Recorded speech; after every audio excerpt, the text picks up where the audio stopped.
Hello, and welcome back to the Bible. We are now in season 3, and we're starting off with a week of daily Bible readings because somebody thought that's a good idea.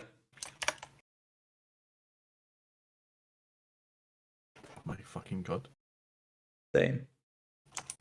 Teras has acquired minuscule amounts of food. Please send help. Teras has bread. I have book. Boy, do I fucking enjoy bread. Well, as long as you don't enjoy fucking bread.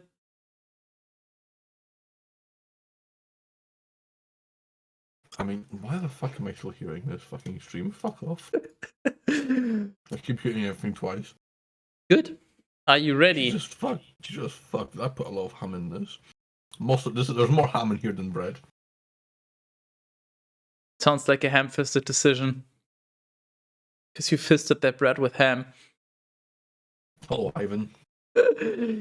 I'm so glad you joined us at this exact moment. Metal, Leute. Yeah, I like metal. What? I have no fucking clue what that means. But if it's anything like what it would mean to a German, then sure. Makes no fucking sense, but hi. Would you like to join us? Quote from Drachenlord. Yeah, I'm not very familiar with that person. Let's put it that way. Look, there's an open guest spot. You have now the chance of your life to have the time of your life. Watch the 4-hour documentary about that man. Why? Why do you care? Why not listen to 4 hours of the Bible instead? That will equally negatively impact your life. Also nice echo, Teras. No idea, I got stuck.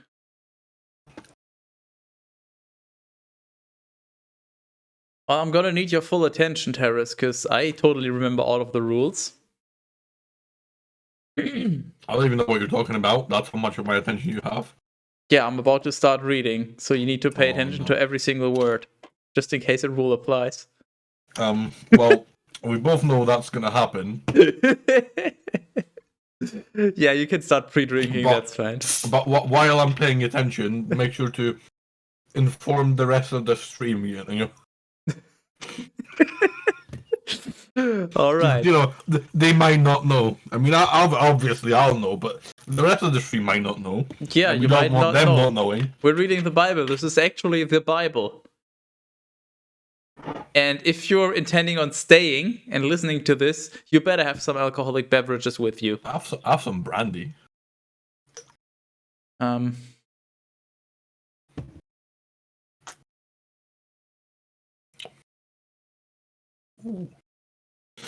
Okay, I think it's enough stalling. It is go time. First of all, we have to get rid of egg. To be fair, I do quite enjoy stalling. And enjoy your do not forcibly remove egg. Enjoy the last enjoy your last moments with egg. Oh no. He's being removed. Goodbye, egg. Was nice knowing you. Egg is no longer canonical in the Bible. Well, let me change that real quick.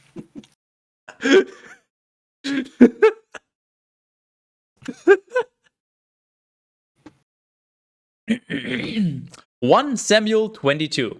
And they reported to David, saying, Behold. Son of a bitch, that was a fucking quick one. The Philistines are fighting against Keilah, and they are plundering the grain stores.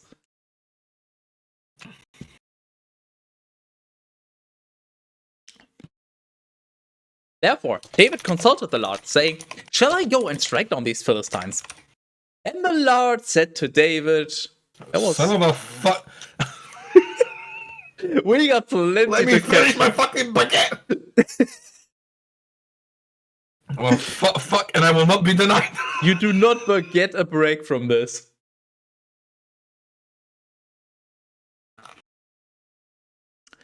What if you just eat faster, Teras? Eat faster, young. No. The Lord said to David, Go, and you shall strike down the Philistines, and you shall save Keilah. And the men who were with David said to him, Behold. I am about to fucking. I'm about to start fucking peeling skin. What Where a is that? fucking season Where is highlight. it? Right, there Holy it is. shit. Right, okay. I'm not making this up. I had to make sure. Oh my god.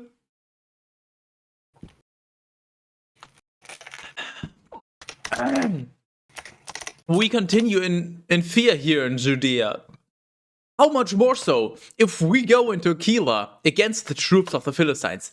Therefore, David consulted the Lord again.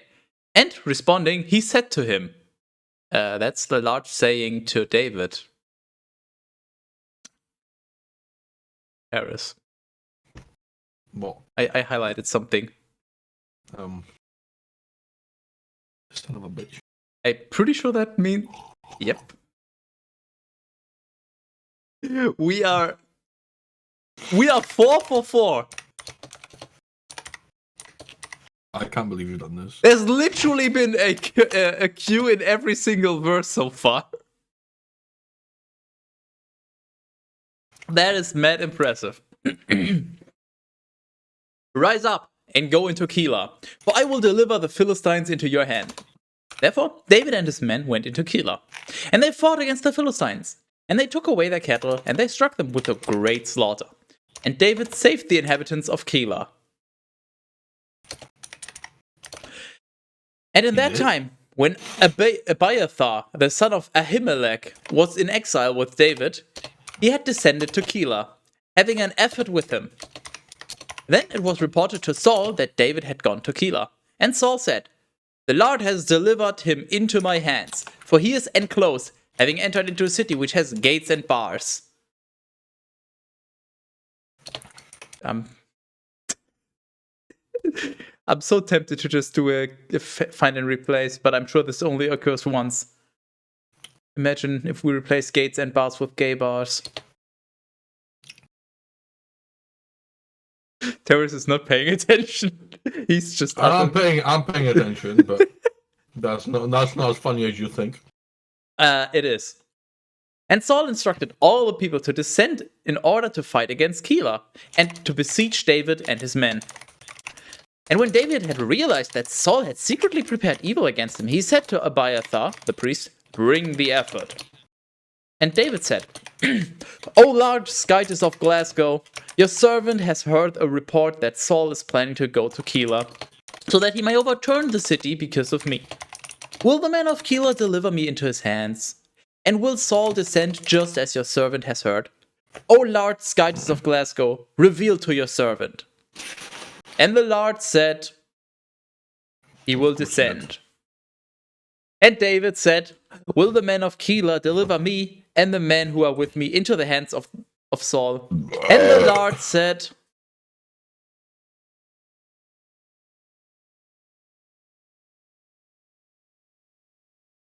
They will deliver you. Therefore, David and his men of about 600 rose up, and departing from Keilah, they wandered here and there aimlessly. And it was reported to Saul that David had fled from Keilah and was saved. For this reason, he chose not to go out. Then David stayed in the desert in very strong places. And he stayed on a mount in the wilderness of Ziph, on a shady mount. Nevertheless, Saul was seeking him every day, but the Lord did not deliver him into his hands. And David saw that Saul had gone out, so that he might seek his life. Now David was in the desert of Ziph in the woods. Wait, what? Huh? What? There's a desert in the woods. Nice. They fit an entire. They fit an entire desert in the woods. That's not how deserts work, is it? I'm sure there's some kind of pun related to deserting, but I can't think of it. So yeah, this is how deserts worked. They work differently these days, but back in the days, yeah, you could put a desert in the woods. Whatever that means. And Jonathan, the son of Saul, rose up and went to David in the woods, and he strengthened his hands in Skytis. And he said to him, "Do not be afraid, for the hand of my daddy Saul will not find you, and you shall reign over Glasgow. And I will be second to you, and even my daddy knows this." Therefore they both struck a pact before the lodge, and David stayed in the woods, but Jonathan returned to his house. Then the Ziphites ascended to Saul at Gibeah, saying, "Behold, is not David hidden with us in very secure places in the woods on the hill of Hachilah, which is to the right of the desert? Now, therefore, if your soul has desire to descend, then descend."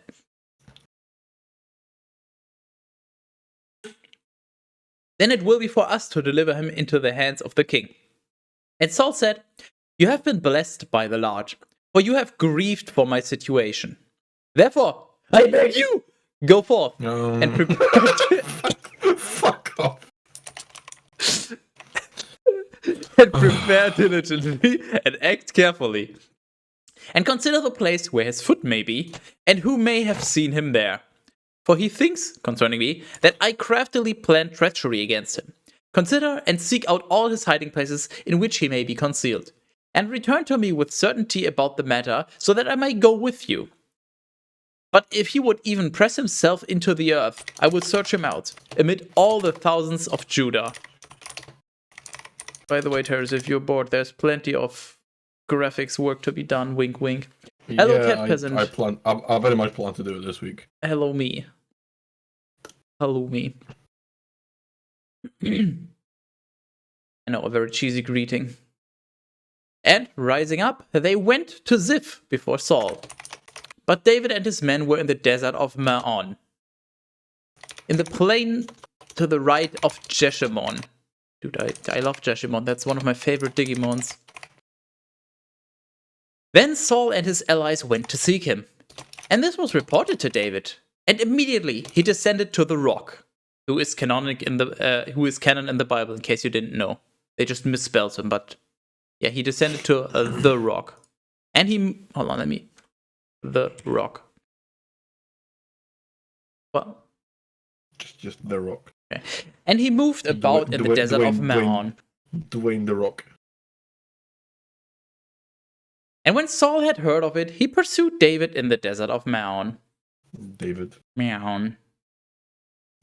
And Saul went to one side of the mountain, but David and his men were on the other side of the mountain. Then David was despairing that he would be able to escape from the face of Saul. And I think you're a bit rusty with your reading, Skytis. What? You're tripping up over some words a bit more than you usually do. Maybe. Or you're just already too drunk for this. Yes.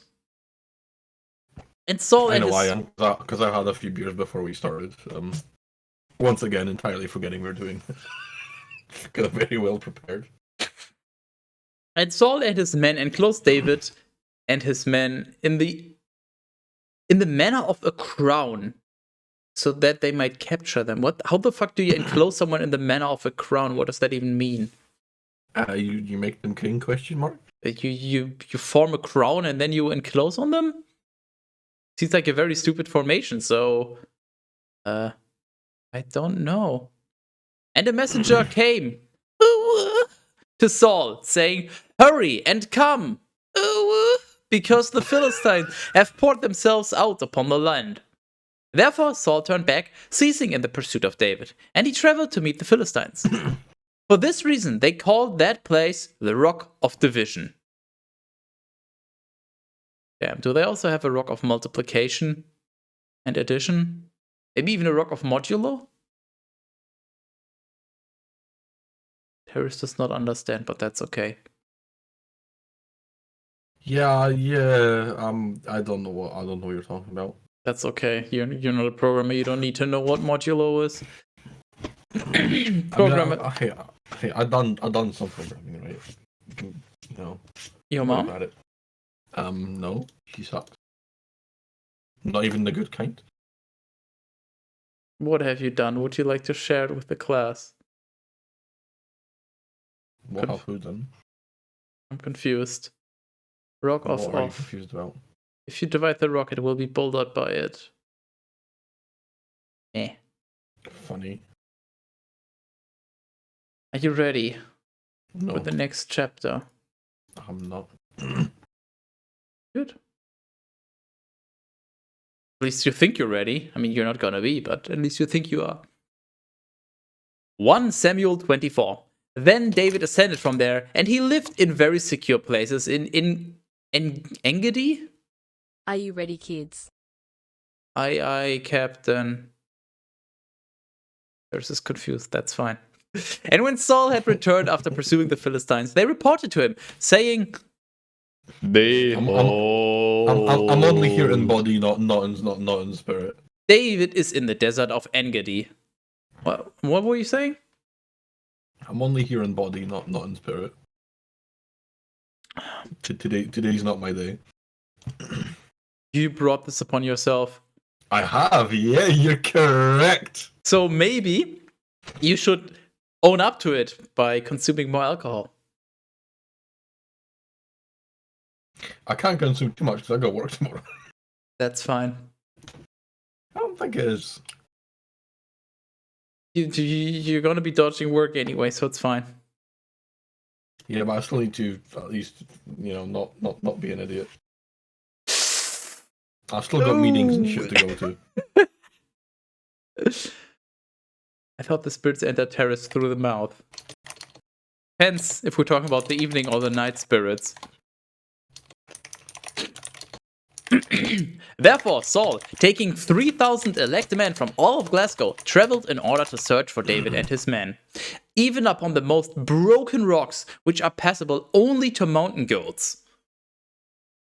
And he arrived at the 3 sheepfolds which presented themselves along the way.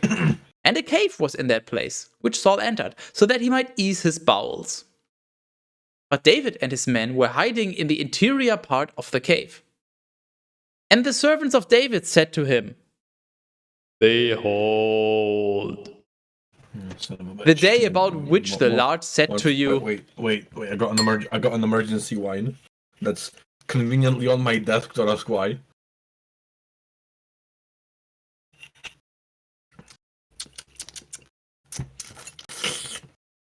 Yes, give me drinking ASMR, Teras, thanks.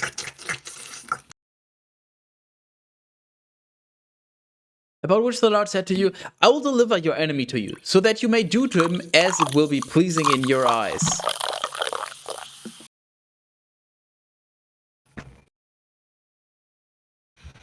Teras is very pleased with himself. He is now awaiting reaction. I mean, you asked for it. I did. Then David rose up, and he quietly cut off the edge of Saul's cloak.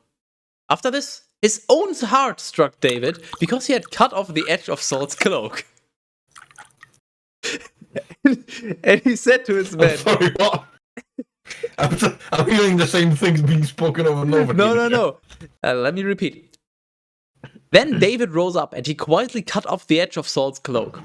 After this, his own heart struck David, because he had cut off the edge of Saul's cloak. So it's basically he went there, and he destroyed his cloak, and then he was like, oh fuck, I just destroyed his cloak, I'm such an asshole. That's the most redundant thing I've ever heard. No, you're just lying. Or your memory is already failing you. And he said to his men, May the Lord be gracious to me, lest I do this thing to my Lord, the Christ of the Lord, so that I lay my hand upon him. For he is the Christ of the Lord. Speaking of redundancy. And David restrained his men with his swords, and he would not permit them to rise up against Saul. And so Saul, going out of the cave, continued to undertake his journey. Then David also rose up after him, and departing from the cave, he cried out behind the back of Saul, saying, My lord, the king! And Saul looked behind him. And David, bowing himself face down to the ground, reverenced. And he said to Saul, Why do you listen to the words of the men who say, David seeks evil against you? Behold, This day your eyes have seen that, that the Lord has delivered you into my hands in the cave. And I thought that I might kill you, but my eye has spared you. Imagine having hands. For I said, I will not extend my hand against the Lord, for he is the Christ of the Lord. Moreover, see and know, O my daddy, the edge of your cloak in my hand. For though I cut off the top of your cloak, I was not willing to extend my hand against you. Turn your soul and see that there is no evil in my hand, nor any iniquity or sin against you. Yet you lie in wait for my life, so that you may take it away. May the Lord judge between me and you, and may the Lord vindicate me from you. But my hand will not be against you. So too it is said in the ancient proverb, from the impious, impiety will go forth. Therefore my hand will not be upon you. Whom are you pursuing, O King of Glasgow? Whom are you pursuing? You are pursuing a dead dog, a single flea. May the Lord be the judge, and may he judge between you and me. And may he see and judge my case, and rescue me from your hand. Speaking of redundancy. But it was not 3 times, unfortunately. And when David had completed speaking words in this way to Saul, Saul said, Could this be your voice, my son David? And Saul lifted up his voice, and he wept. And he said to David, You are more just than I am, for I have distributed good to me. For you have distributed good to me, but I have repaid evil to you. And you have revealed this day the good that you have done for me. How the Lord delivered me into your hand, but you did not kill me. For who, when he will have found his enemy, will release him along a good path? So may the Lord repay you for this good turn, because you have acted on my behalf this day. And now I know certainly that you shall be king, and you shall have the kingdom of Glasgow in your hand. Swear to me in the Lord that you will not take away my offspring after me, nor take away my name from the house of my daddy. And David swore to Saul. Therefore Saul went away to his own house, and David and his men ascended to places that were more secure.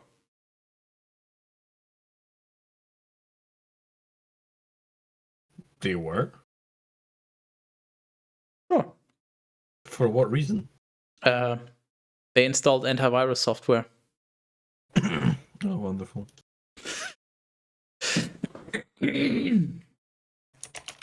1 Samuel 25. Then Samuel died.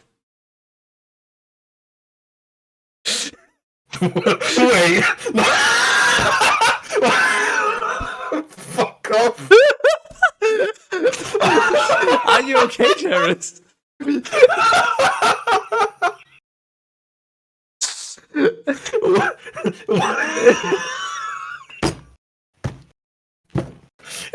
Is this why you paused for so long?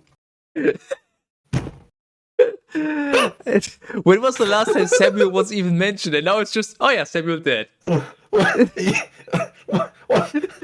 was Samuel last mentioned? That's a good question. Months ago. Hello, Stash. What did I just miss? A very important character dying because, well, in the most biblical way possible. You stumbled into the Bible. Just stick around and see what you're in for, because you're in for a treat, a treatment for intelligence. Because you will be much more stupid after you're done with this. Okay, let's not having any IQ. Let's try this again. Yeah, Mister, smash the bottle on your head. 129, 128. Shut up. Let's try again. 1 Samuel 25. Then Samuel died, and all of Glasgow gathered Nope, together. still can't do it. Okay, that's fine. I've got time. 1 Samuel 25. Then Samuel died, and all of...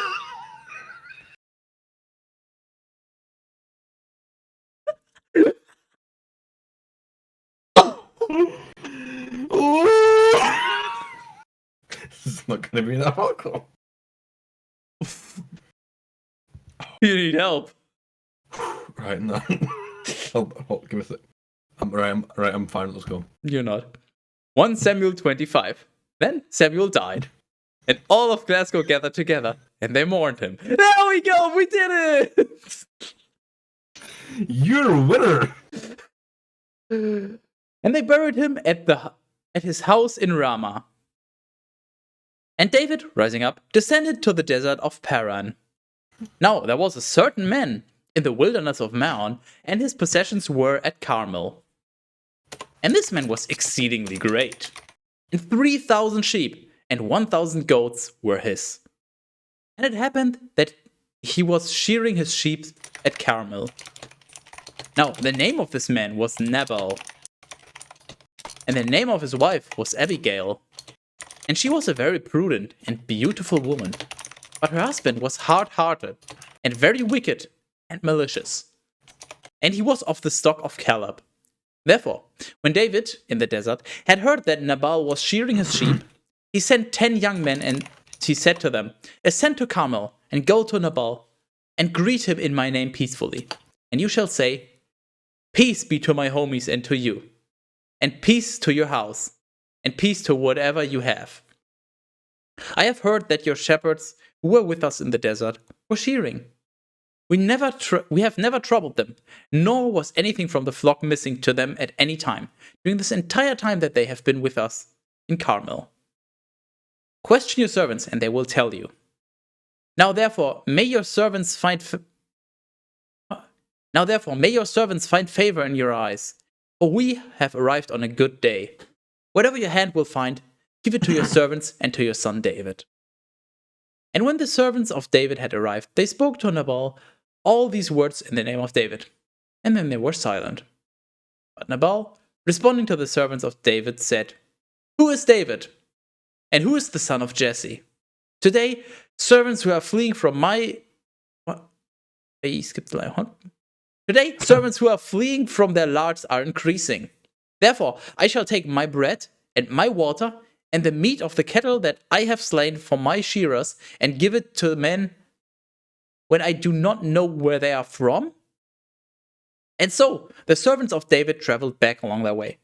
And returning, they went and reported to him all the words that he had said. Then David said to his servants, Let each one gird his sword. And each one girded his sword. And David also girded his sword. And about 400 men followed David. But 200 remained behind with the supplies. Then it was reported to Abigail, the wife of Nabal, by one of his servants, saying, Behold, David has sent messengers from the desert so that they might speak kindly to our Lord, but he turned them away. These men were good enough to us and were not troublesome. Neither did we ever lose anything during the entire time that we conversed with them in the desert. Teras, it still says anything. Good. That's funny. Yeah, I just wanted to point out to you. You tried to fix it and you still failed. You suck. You're welcome. They were a wall to us, as much in the night as in the day, during all the days that we were with them, pasturing the sheep. For this reason, consider and realize what you should do. For evil has been decided against your husband and against your house, and he is a son of Belial, so that no one is able to speak to him. And so Abigail hurried, and she took 200 loaves and 2 vessels of wine, and 5 cooked sheep, and 5 measures of cooked grain, and 100 clusters of dried grapes, and 200 masses of dried figs, and she set them upon donkeys. And she said to her servants, Go before me.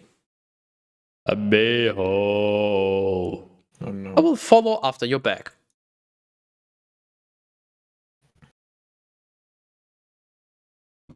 But she did not reveal it to her husband Nabal. And when she had climbed on a donkey and was descending to the base of the mountain, David and his men were descending to meet her. And she met them. And David said, Truly, in vain have I persevered all that was his in the wilderness, so that nothing perished out of all that belonged to him. And he has repaid evil to me for good. May Skytis do these things by the enemies of David, and may he add these other things, if I leave behind until morning, out of all that belongs to him, anything that urinates against a wall. What? Roll credits. May Skytis do these things by the enemies of David, and may he add these other things if I leave behind until morning out of all that belongs to him, anything that urinates against the wall. Huh? Yeah, exactly. Funny. That's what I'm saying. Huh?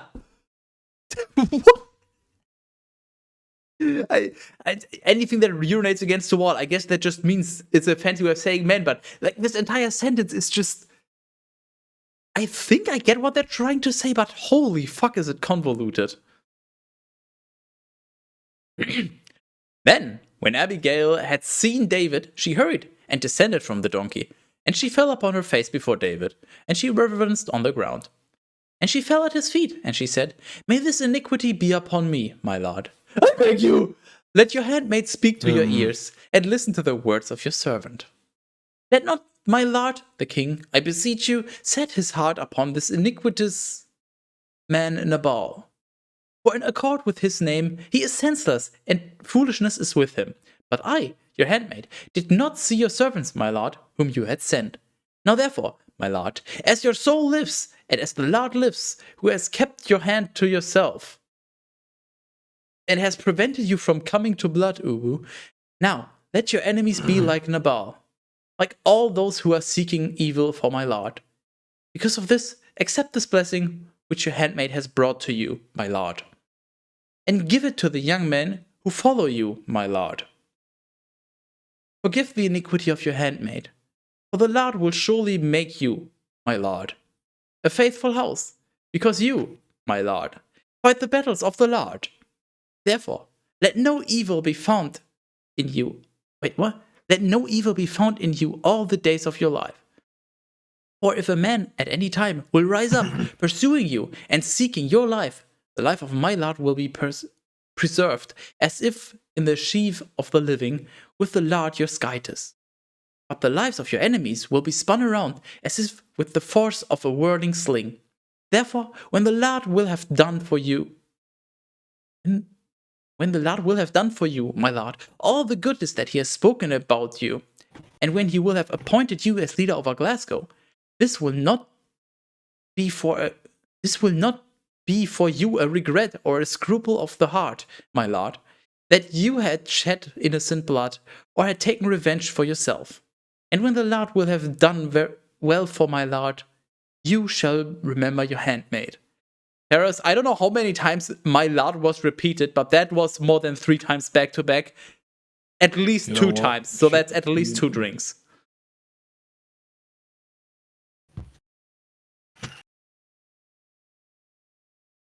Oh, what the fuck did I just read? Holy shit. Imagine, Teras, if I spoke like this all the time, Teras, always explicitly addressing you, Teras, by your name, which is Teras. So you always know that I'm talking to you, Teras. That's literally how Russians speak, but they just use the word friend. Just... What the fuck? And David said to Abigail, Blessed is the Lord, the Skytis of Glasgow, who sent you this day to meet me. And blessed is your eloquence. Eloquence? Excuse me? What? Anything but that. And blessed are you, who prevented me today from going to blood, and from taking revenge for myself with my own hand. But instead, as the Lord Skytis of Glasgow lives, he has prevented me from doing evil to you. But if you had not come quickly to meet me, there would not have been left to Nabal. There would not have been left to Nabal by the morning light anything that urinates against the wall. They really like that metaphor for men. Yeah, seems like it. Then David received from her hand and all that she had brought to him. Excuse me, what? David got hand from her? What does that actually mean in this context? My mind is too dirty because I can only think of one thing. And I doubt that's it. Does it just mean the helping hand? But from her then David received from her hand all that she had brought. So that just means she gave all the stuff, I guess. And he said to her, "Go in peace to your own house." Behold, I have heeded your voice, and I have honored your face. Okay, now, you know what? You figure out what I mean by this. No. What bit? No, it's fine. Well. Then Abigail went to Nabal, and behold, he was holding a feast for himself in his house, like the feast of a king.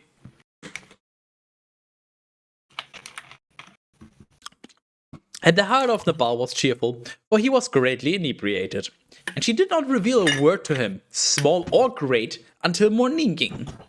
Then, at first light, when Nabal had digested his wine, his wife revealed to him these words, and his heart died within himself, and he became like a stone. So I'm guessing this means his heart turns to stone, so he just doesn't care? Or does this just mean he got rock hard? Because you could definitely take this both ways. Just like his wife will. Yes. I mean, what? And after 10 days had passed, the Lord struck Nabal, and he died. Oh, wonderful. And when David had heard that Nabal was dead, he said, "Blessed is the Lord who has judged the case of my reproach at the hand of Nabal, and who has preserved his servant from evil, and the Lord has repaid the malice of Nabal upon his own head." Then David sent, and he spoke with Abigail, so that he might take her to himself as wife. And David's servants went to Abigail at Carmel, and they spoke to her, saying, "David has sent us to you, so that he might take you to himself as wife." And rising up, she reverenced, prone on the ground, and she said, "Behold, let your servant be a handmaid, to wash the feet of the servants of my lord."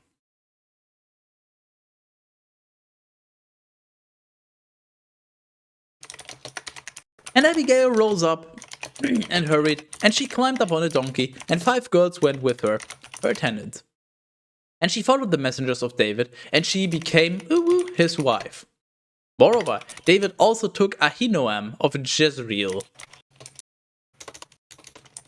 Hey, Teras, remember Ahinoam of Jezreel? Oh, yeah, that guy. Yeah, we practically never stopped talking. We practically never stopped talking about him. Yeah, and both of them were his wives. I didn't know a guy can be a wife. Please elaborate, Teras. Sorry, what? Where? Right there. Right Oh, there. yeah, good. Ahinoam is a woman. Or at least identifies whatever the fuck. Shut up. He has multiple wives. What? Yeah. Double dipping. Oh. Quite literally. Well, I mean, not at the same time, though. How would you know? Ever heard of a threesome? No, is it tasty? It's like a croissant, but a threesome. Nice. Holy shit. Impressively bad. Then Saul gave his daughter Michal, the wife of David, to Palti, the son of Laish, who was from Galim. Progressive Bible, sure.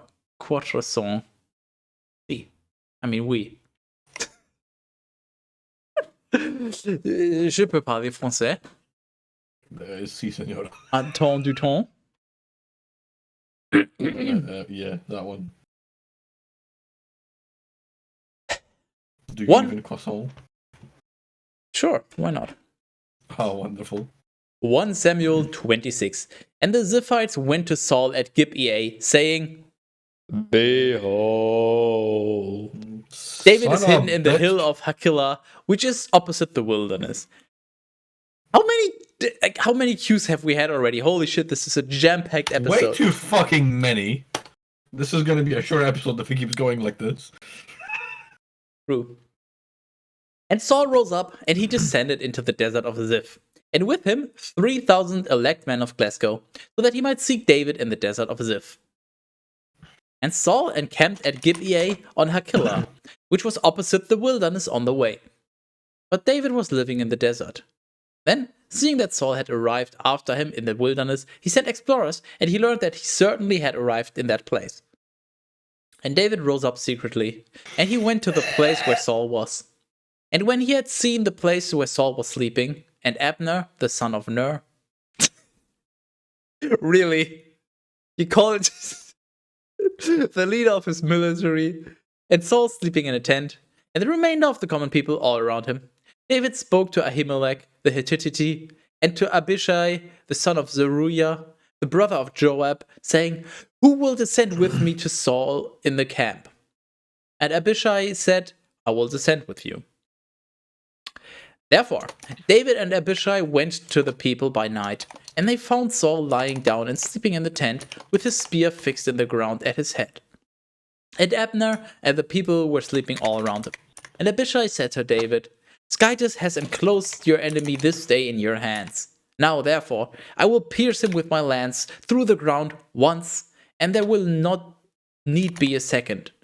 And David said to Abishai, "You shall not kill him, for he may extend his hand against the Christ of the Lord." Wait, for who may extend his hand against the Christ of the Lord and yet be innocent?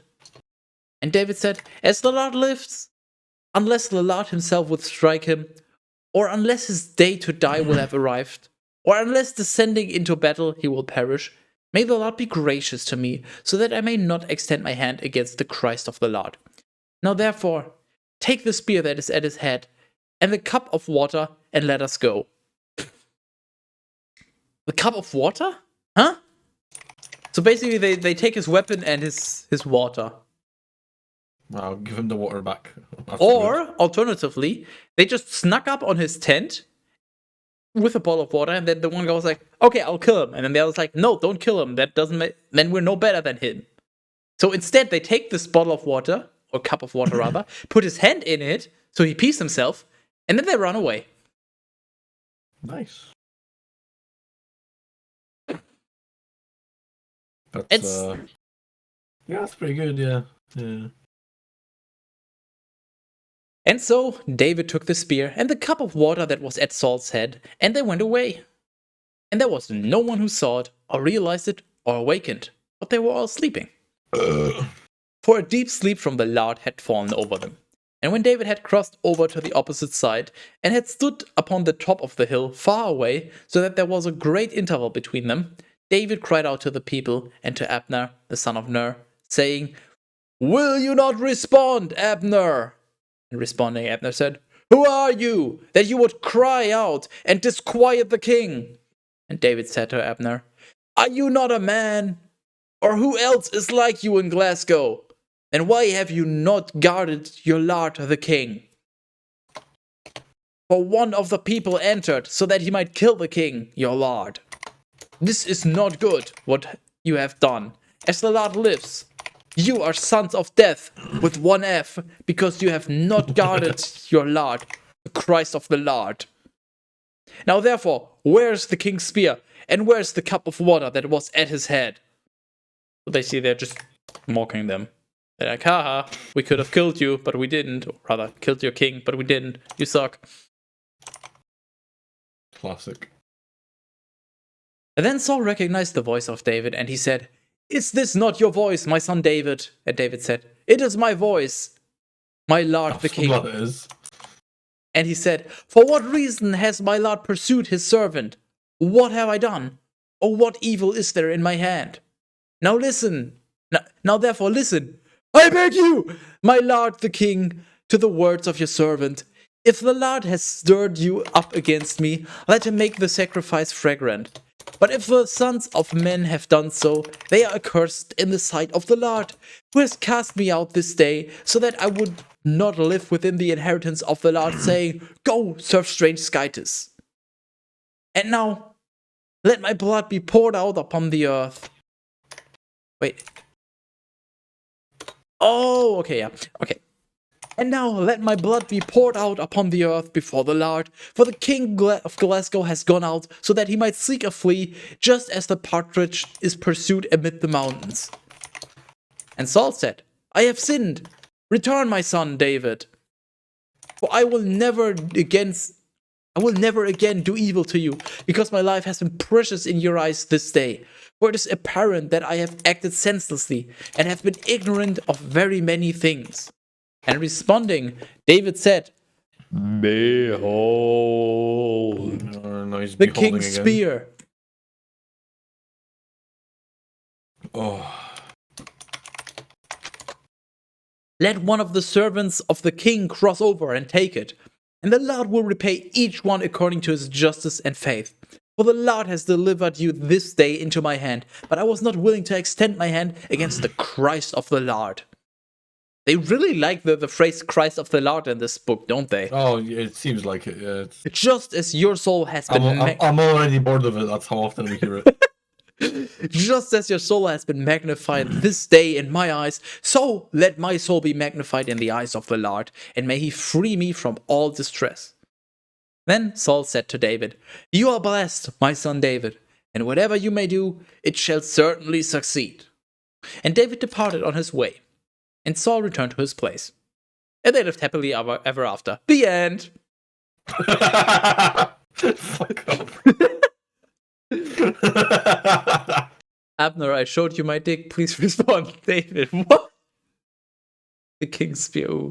Hey, Torvik, friend. How are you doing, friend?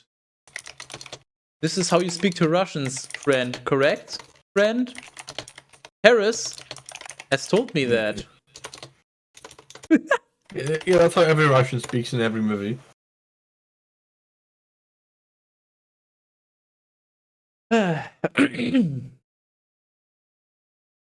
1 Samuel 27. And David said in his heart, At some time I will one day fall into the hands of Saul. Is it not better if I flee and be safe in the land of the Philistines, so that Saul may despair and cease to seek me in all the parts of Glasgow? Therefore I will flee away from his hands. And David rose up and went away, he and 600 men who were with him, to Achish, the son of Maok, the son of Gath. And David lived with Achish at Gath, and he and his men, each man with his household, and David with his 2 wives, Ahinoam the Jezreelite, and Abigail, the wife of Nabal of Carmel. Oh, my throat is gonna die if I keep doing this. Perfect. I'm not good at reading. Well, you're doing pretty fucking well so far. What? And it was reported to Saul that David had fled to Gath, and so he did not continue to seek him. And David said to Achish, If I had found favor in your eyes, I have found favor in your eyes, let a place be given to me in one of the cities of this region, so that I may live there. For why should your servant stay in the city of the king with you? And so Achish gave Ziklag to him on that day. And for this reason, Ziklag belongs to the kings of Judah, even to this day. Ah, yes, Ziklag. Who hasn't heard of it? Yeah, bro, I have his name tattooed on my fucking left butt cheek. Good. I mean, Ziklag is definitely better than normal lag. I can assure you that. Or maybe it's Ziklag. Maybe I'm mispronouncing it. No. Why are you doing your accent? Why are you doing this Bible streams? What is your motivation for this? Some people may get this as blasphemy. Did you think about it? It's very simple. It's funny. I don't care. Yes, I have. If someone thinks it's blasphemy, then I want to meet that person and tell them to fuck off. Oh yeah. Also, if somebody thinks this is blasphemy, they're welcome to join us on the stream, and we can try to talk about the Bible.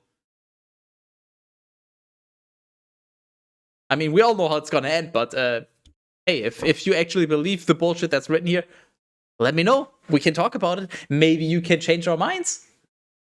Or maybe you can at the very least amuse us. No, I don't care. If somebody thinks this is blasphemy, then they can blaspheme fuck off. Classic. There's no fucking good word that starts with fem. And then they're a blasphemboy. Ha! Got him! There we go. No, I simply do not care. You should know at this point that I really don't care much what other people think. Nobody speaks like that in Russia in reality. Youngsters and mobs are using words like bro or something like this. I try and say that all the American movies have lied to us. Is that what you're trying to tell us? No, they have heavied to us.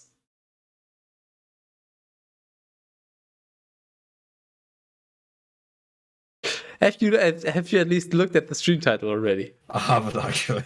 Well, maybe you should, because that might make you understand a thing or two. Oh, thanks, very cool.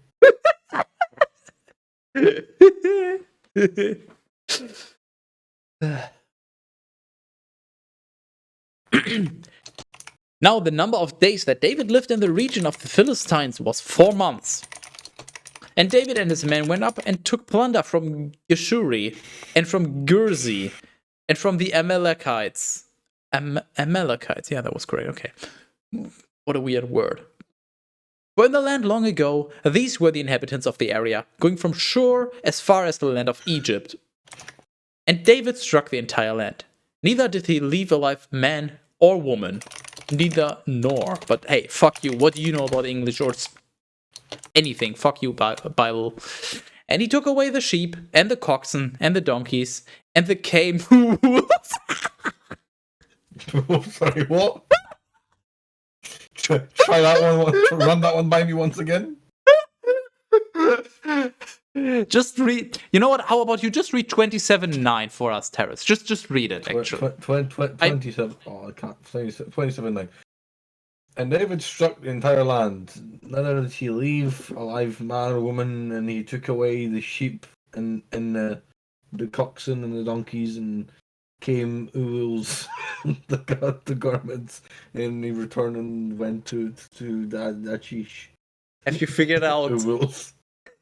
Ools. Do you know what this is supposed to be?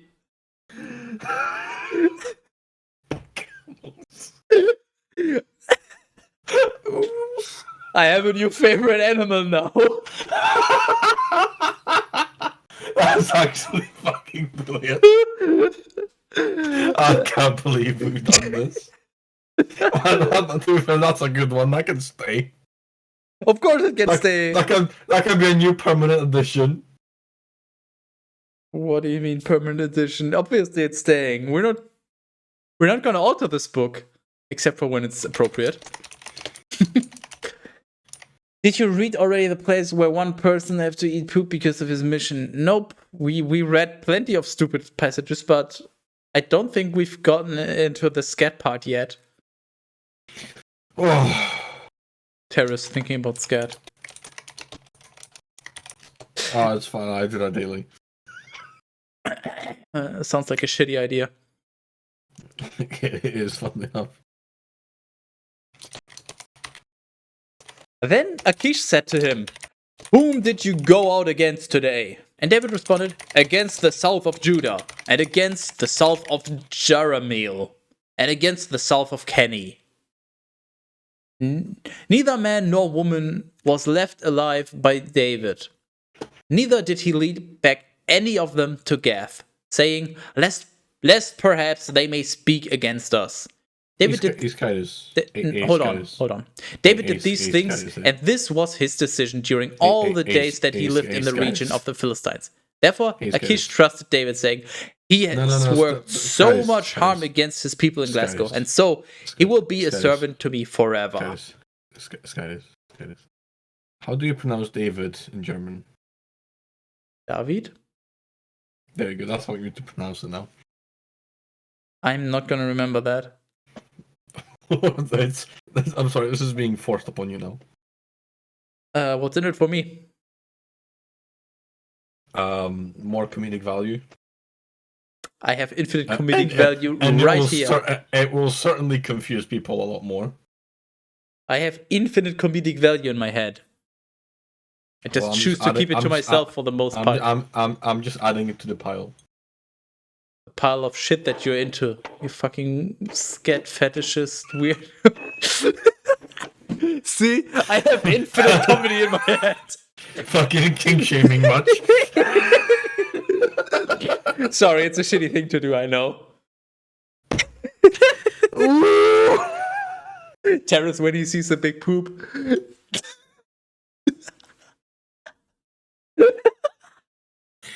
Oh, I'm just done now. I'm finished. I am complete. Hello, I thought you were UK, not Finnish. Or Polish, depending on. A big checklist, you know, do everything, tick. Including my mom?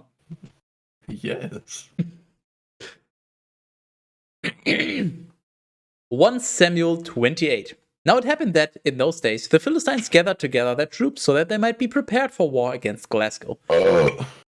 And Achish said to David, I know now, certainly, that you will go out with me to war, you and your men. And David said to Achish, you know now what your servant will do. And Achish said to David, and so I will appoint you to guard my head for all days. Now Samuel was dead, and all of Glasgow mourned for him, and they buried him in Ramah, his city. More like Ramah dick in your god, and Saul.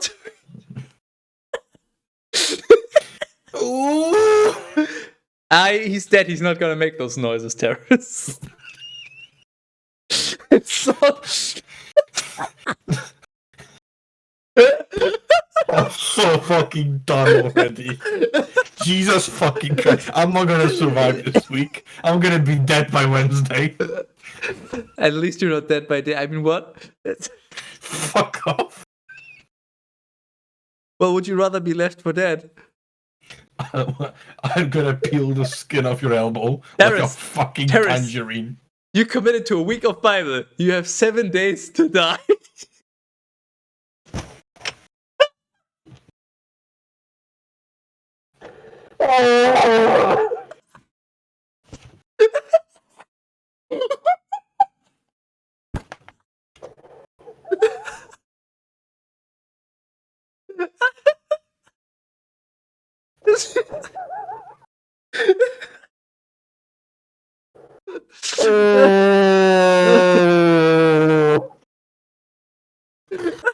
This is exactly why we can't be friends anymore.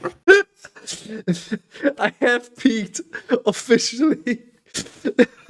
You are officially done. That's it. You can't go any higher. You're done. It is day one, and I have peaked. You need to fucking retire from comedy right now. Oh, it hurts. This idea is backed by popular demand. Fuck. Oh. Okay, You actual fucking madman. and here I was thinking Sky was limit. But no. This is where you would put some reference to the 7 Days to Die clip, but I'm too lazy, so Cat Peasant's just gonna redeem it because he knows what I'm talking about, and then he thinks it's funny, but it's not. Where the fuck was I? I don't want you to find that out. Just give up already. Aha! And Saul took away the Magi and soothsayers from the land. And the Philistines gathered together, and they arrived and made camp at Shunem. Shunem? Fuck off. It literally is called Shunem. You can't even tell me to fuck off. Yeah, you don't have to immediately try and make a joke out of it. It literally is called Shunem. The entire war does not fucking revolve around you. Excuse me. You're wrong. I am the larger Skytis. Yeah, wrong. Then Saul also gathered all of Glasgow, and he arrived at Gilboa. And Saul saw the camp of the Philistines, and he was afraid, and his heart was exceedingly terrified. And he consulted the Lord, but he did not respond to him, neither by dreams, nor by priests, nor by prophets, nor by phone. And Saul said to his servants, seek for me a woman, having a divining spirit, and I will go to her and consult through her. Brilliant. What if we replace divining with dining? And his servants said to him, there is a woman having a divining spirit at Endor. endorphin rush ensues. Therefore, he changed his usual appearance and he put on other clothes. Ooh, getting the fancy business attire out. Hello, Miso, better call Saul. No, if you do that, you'll probably just die. And he went, and 2 men with him. And they came, to the woman by night. And he said to her, divine for me, by your divining spirits, and raise up for me, whomever I will tell you. And the woman said to him, behold, you know how much Saul has done, and how he has wiped away the magi and soothsayers from the land. Why then do you set a trap for my life, so that it will be put to death with 1 F? Just a singular F. Can't wait for the death with 2 F. That must be painful though. And That's Saul, a lot of F's, my boy. And Saul swore to her by the Lord, saying, as the Lord lives, nothing evil will befall you because of this matter. And the woman said to him, whom shall I raise up for you? And he said, raise up for me Samuel. And when the woman had seen Samuel, she cried out with a loud voice, and she said to Saul, why have you afflicted me? For you are Saul. And the king said to her, do not be afraid. What have you seen? And the woman said to Saul, I saw Skytis ascending from the earth. And he said to her, what appearance does he have? And she said, an old man ascends, and he is clothed in a cloak. And Saul understood that it was Samuel. And he bowed himself upon his face on the ground, and he reverenced. But Samuel's dead. No! Did you not pay attention? Let me repeat. Hold on, I need to find it. Whom shall I raise up for you? And he said, raise up for me Samuel. So he's being raised from the dead. Yes. Let me hear. He's a zombie. Woman confirmed. is reviving Samuel. There you go. Reviving is canon in the Bible. Nice. Can we revive my dead cat now? No, but I could maybe try to revive your lil fucking will to live. Oh, that's beyond the dead, my boy. That's a gunner right there. No, you're beyond dead. But hey, with enough money, even that is fixer. Give me all of your money. Then Samuel said to Saul, why have you disquieted me, so that I would be raised up? And Saul said, I am greatly distressed. For the Philistines fight against me, and Skytis has withdrawn from me. And he is not willing to heed me, neither by the hand of prophets, nor by dreams. Therefore I have summoned you, so that you would reveal to me what I should do. And Samuel said, why do you question me, though the Lord has withdrawn from you, and has crossed over to your rival? For the Lord will do to you just as he spoke by my hand, and he will tear your kingdom from your hand, and he will give it to your neighbor David. For you did not...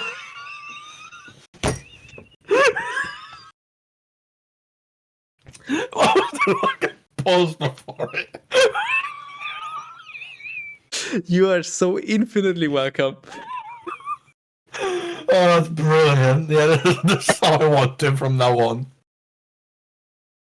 For you did not obey the voice of the Lord, and you did not carry out the wrath of his fury upon Amalek. For this reason, the Lord has done to you what you are enduring this day. And the Lord also will give Glasgow into the hands of the Philistines along with you. Why are you speaking like this? And then tomorrow you and your sons will be with me. But the Lord will also deliver the camp of Glasgow into the hands of the Philistine. Because I've decided that whenever I'm quoting somebody, that I'm going to use a slightly different voice, so people actually know when it's just the Bible and when it's somebody in the Bible speaking directly. Wow. But I just pick a random voice, kind of whatever I'm feeling like, whenever. You're a little bit late with that idea. No, this is a new feature of Season 3. We didn't have the budget for that before. We need a Bible changelog.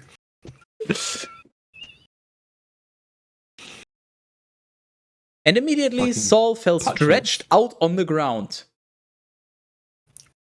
He just did a fucking... everybody do the flop. Stretched over. For he was terrified by the words of Samuel, and there was no strength in him, just dexterity and a little bit of intelligence, maybe. For he had not eaten bread all that day.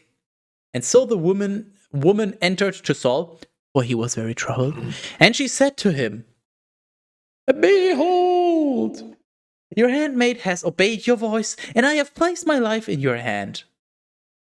And I have placed my life in my hand? Huh? Your handmaid has obeyed your voice, and I have placed my life in my hand. And I have heeded the words which you spoke to me. And so now I ask you to heed the voice of your handmaid, and let me place before you a morsel of bread, so that by eating you may recover strength, and you may be able to undertake the journey. Hey Teras, you do know that she said behold, right? No. She literally did. But he refused, and he said, I will not eat. But his servants and the woman urged him, and after some time, heeding their voice, he rose up from the ground, and he sat upon the bed. Now the woman had a fatted calf in the house, and she hurried and killed it. And taking meal, she kneaded, however the fuck you pronounce this word. Kneaded. What? Needed, yes. I've never seen the past tense of this word, so I wasn't sure. She kneaded it. Need for meat.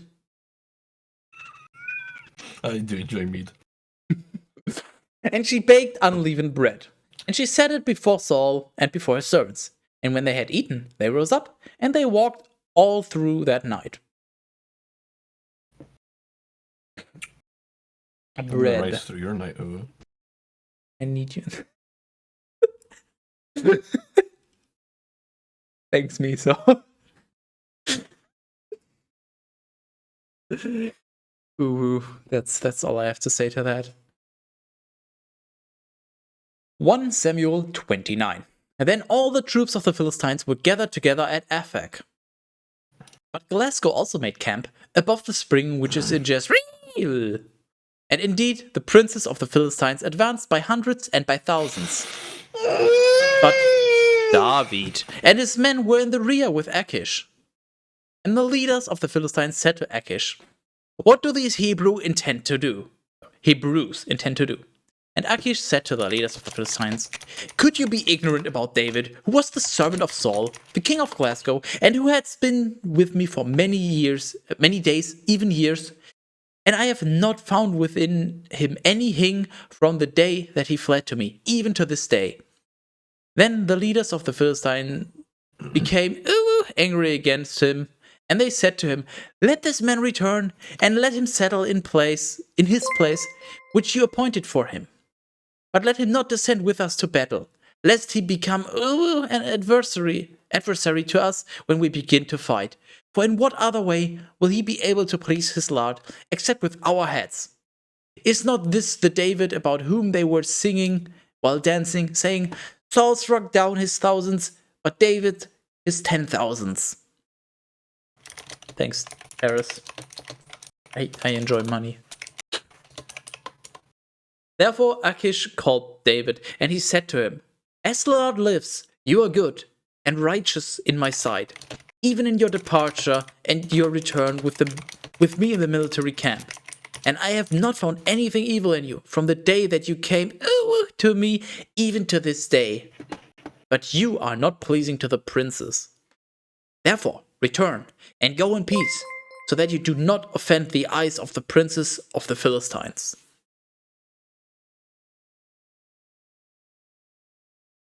Would you like to say something, Teras?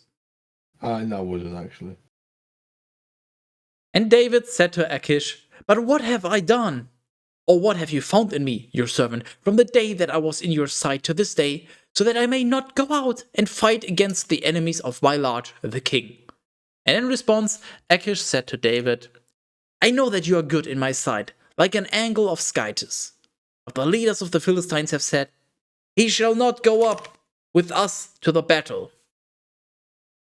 And so, rising up in the morning, you and the servants of your Lord who came with you.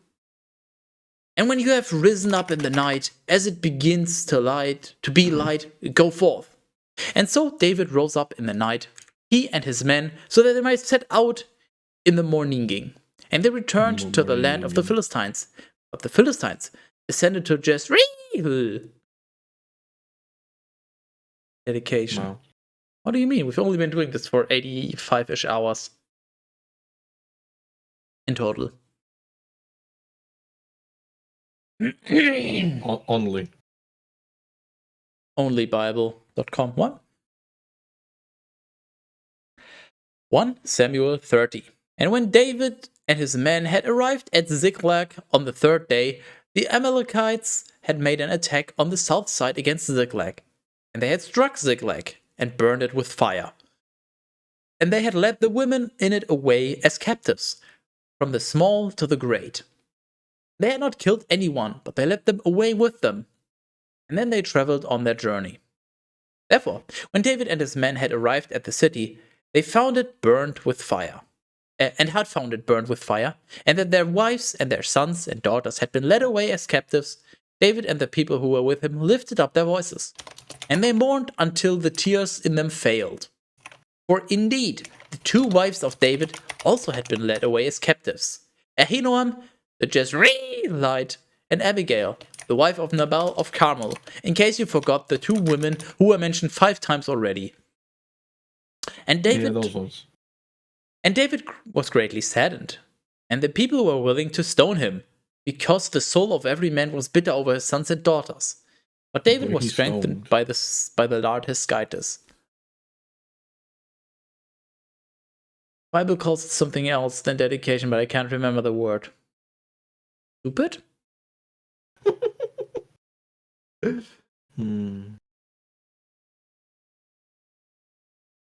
And he said to the priest Abiathar, the son of Ahimelech, "Bring the ephod to me."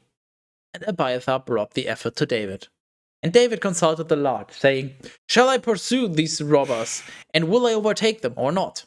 And the Lord said to him, That he did, yeah. "Pursue, for without doubt you will overtake them and find the prey." Therefore David went away, he and the 600 men who were with him. And when they arrived as far as the torrent Besor... What? And they arrived as far as the torrent Besor. I don't think this one was mentioned before, because I have no fucking clue how I'm gonna pronounce it. Anyways. And certain ones, being weary, stayed there. Ah, yes, the certain ones. Thanks, Bible. But David pursued, he and 400 men. For 200 stayed, who, being weary, were not able to cross the torrent Besor. Thanks. And they found an Egyptian man in the field, and they led him to David. And they gave him bread so that he might eat, and water so that he might drink, and also a section of a mass of dried figs. Games. And 2 clusters of dried grapes. And when he had eaten, his spirit returned. Aren't dried grapes just raisins? And he was refreshed. Raisins, yes, technically, but that wasn't a thing back then. Like, they didn't have a name for that. Well, they didn't need to have a name for that. That's why they described it. A raisin is a dried grape, but back then there wasn't the term raisin. So they just said dried grape. Wow. Well, on the topic of a dried grape, I'm gonna go take a piss. Ooh. Yeah, that one. For he had not eaten bread nor drank water for 3 days and 3 nights. And so David said to him, "To whom do you belong? Or where are you from? And where are you going?" And he said, "I am a young man of Egypt, the servant of an Amalekite man. But my Lord abandoned me, because I began to be sick the day before yesterday. For indeed, we broke forth to the southern side of Kerethi? How the fuck are you supposed to pronounce this? Kerethi? Fuck you. And against Judah, into the south of Caleb, and we burned Ziklag with fire." And David said to him, "Are you able to lead me to this battle line?" And he said, "Swear to me by Skytis that you will not kill me, and that you will not deliver me into the hands of my lord, and I will lead you to this battle line." And David swore to him. And when he had led him, behold, They were stretched out on the face of the land everywhere, eating and drinking and celebrating as if it were a feast day, because of all the prey and spoils that they had taken from the land of the Philistines and from the land of Judah. And David struck them down from even... What the fuck? Okay, from evening until evening of the next day. And no one amongst us, them, escaped, except 400 youths who claimed on camels and fled. Teras, you missed the behold. I did, hold on. Therefore, David rescued all that the Amalekites had taken, and he rescued his 2 wives, and nothing was missing, from small even to great among us, the sons of daughters, and among us, the spoils, and among us, everything that they had seized. David returned it all. And he took all the flocks and the herds, and he drove them before his face, and he said, "This is the prey of David." Then David arrived at the 200 men who, being weary, had stayed, for they had not been able to follow David. And he had ordered them to remain at the torrent Besor. And they went out to meet David, and the people who were with him. Then David, drawing near to the people, greeted them peacefully. And all the wicked and iniquitous men out of the men who had gone with David responding, said, "Since they did not go with us, we will not give them anything from the prey that we have rescued. But let his wife and children be enough for each of them when they have accepted this, they may go back." Basically, they're just like, well, we fought them, so you don't get anything, fuck you.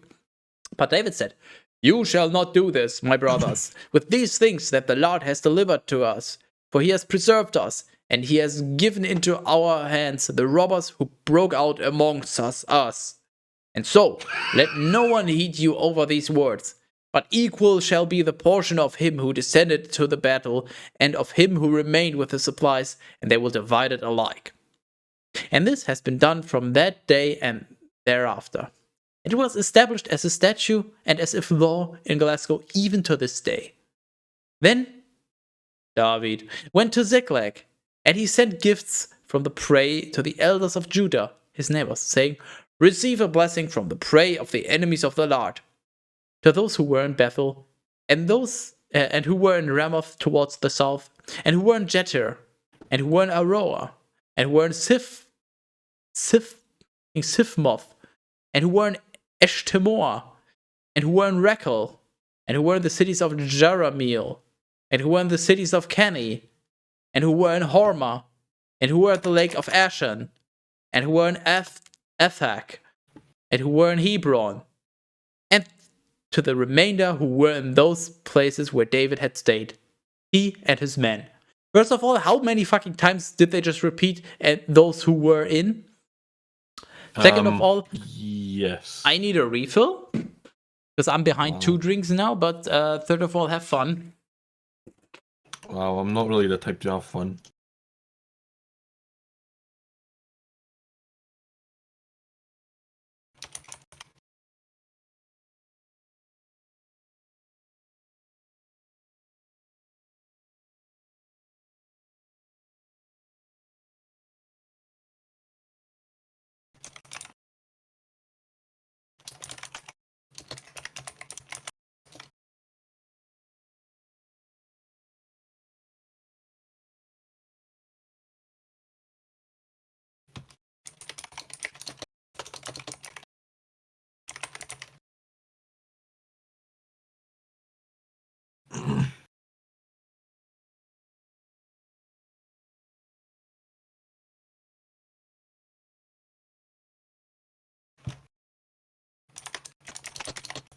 I'm not actually here, don't mind me.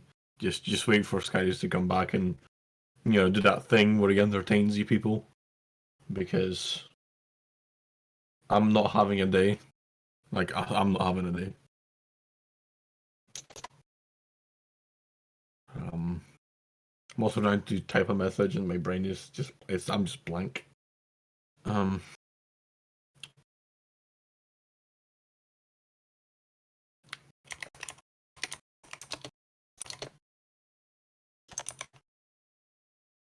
I'm not gonna play Dwarf Fortress, at least for now. I mean, I might eventually, probably. They didn't I'm have a not word actually for gonna. grammar back then.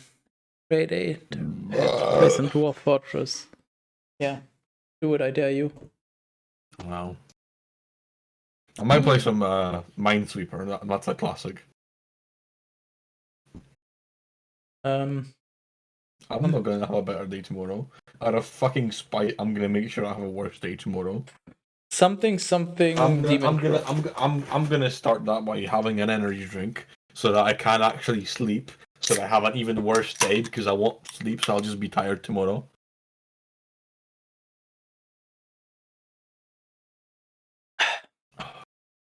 Oh, fuck you, Miso in particular. I'm not spiteful at all. I don't know what you're talking about. He's not spiteful, he's just bored and doing this for entertainment. For his own entertainment. Not for yours, he doesn't care.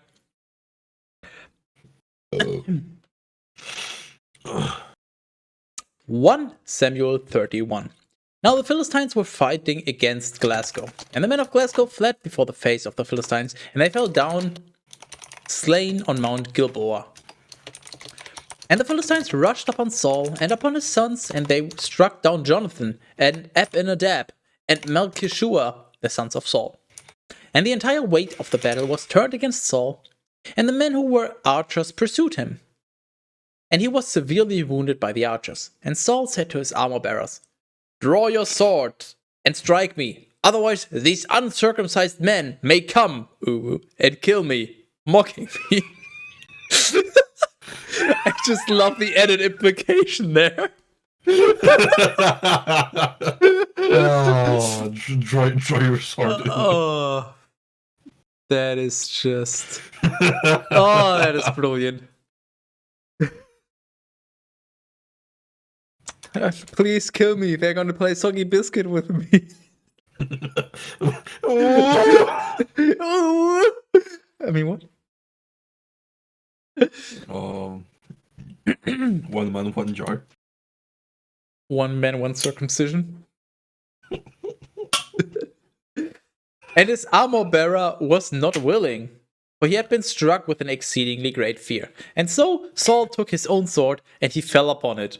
And when his armor bearer had seen this, namely that Saul had died, he too fell upon his sword, and he died with him. Therefore Saul died.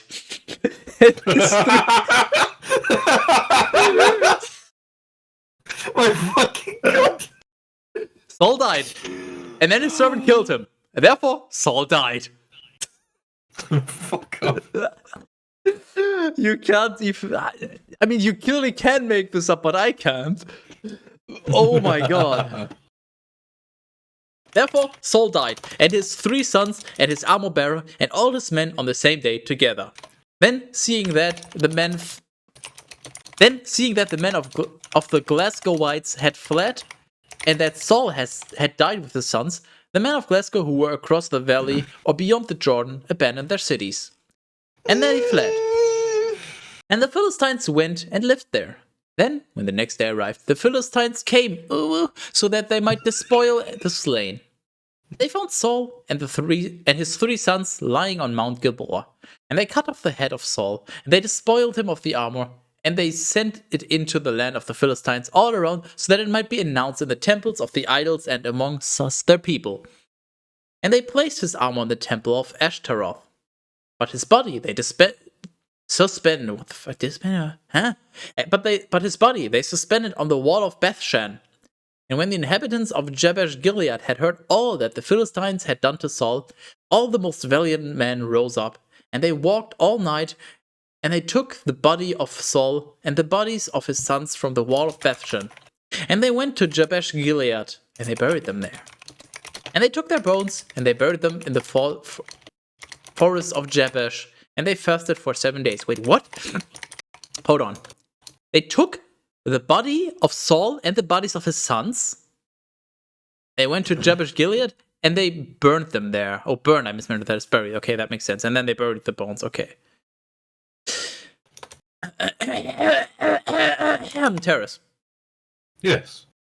This concludes the first book of Samuel. That's very unfortunate. It is time to do the thing. It is time to do the thing. Let me grab the thing. This will be interesting because I don't remember a single thing that happened. I mean, basically same. I remember nothing. Samuel 1 okay. overall. Overall, I mean, I didn't hate it. I didn't like it. Okay, here's the thing. So today was quite good, I will say. Partly because of myself, but overall it wasn't that bad. There were quite a few funny parts, and wasn't. Hold on, let me actually check sessions. I'm pretty sure Wrath was when we had Uncultivated on. So was Samuel when we had Danaxor on, which is with the whole trees thing? Remember the trees trying to find a new king? And then the trees went to the fig tree and they were like, rule over us! And the fig tree is like, fuck you! And they went to the next tree and all of that. Hold on, let me check. Am I correct on this? Denaxor, no, that was Judges. Okay, Samuel. We had Safari on. Why are you here? Thank you for following. Why would you... Who's following? Oh no, it's this man.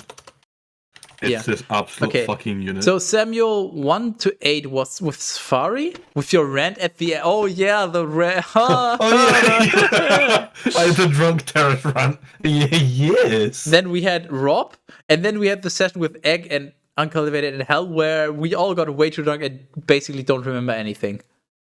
Yeah, you know what? This was actually, I guess this was quite a good one. Okay, here's one thing I have to say before you rate it. It was enjoyable, but we talk about the book, not the sessions.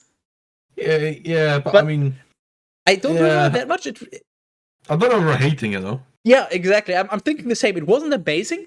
Like the reading sessions were great, but that's mostly because of the interaction, not the book itself. But it definitely wasn't terrible. Like Deuteronomy, Jesus, or numbers. Like I'm leaning 6, 7-ish.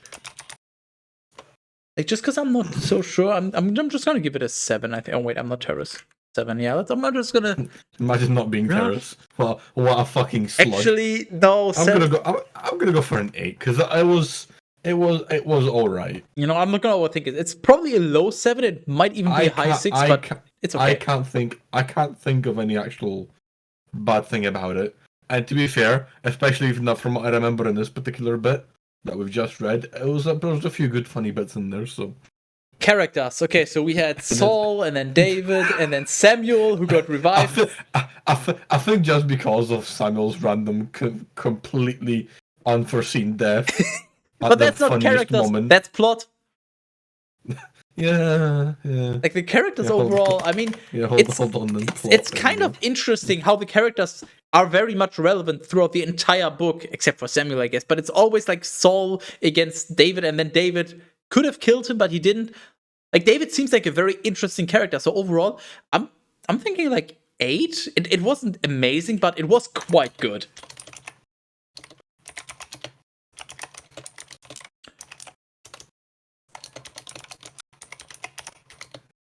Yeah, I think it is quite fair. Writing. They had quite a bit of redundancy, as is usual in the Bible. Like, the thing is, the thing that sticks out to me now is when they have redundancy, they have a fuck ton of it.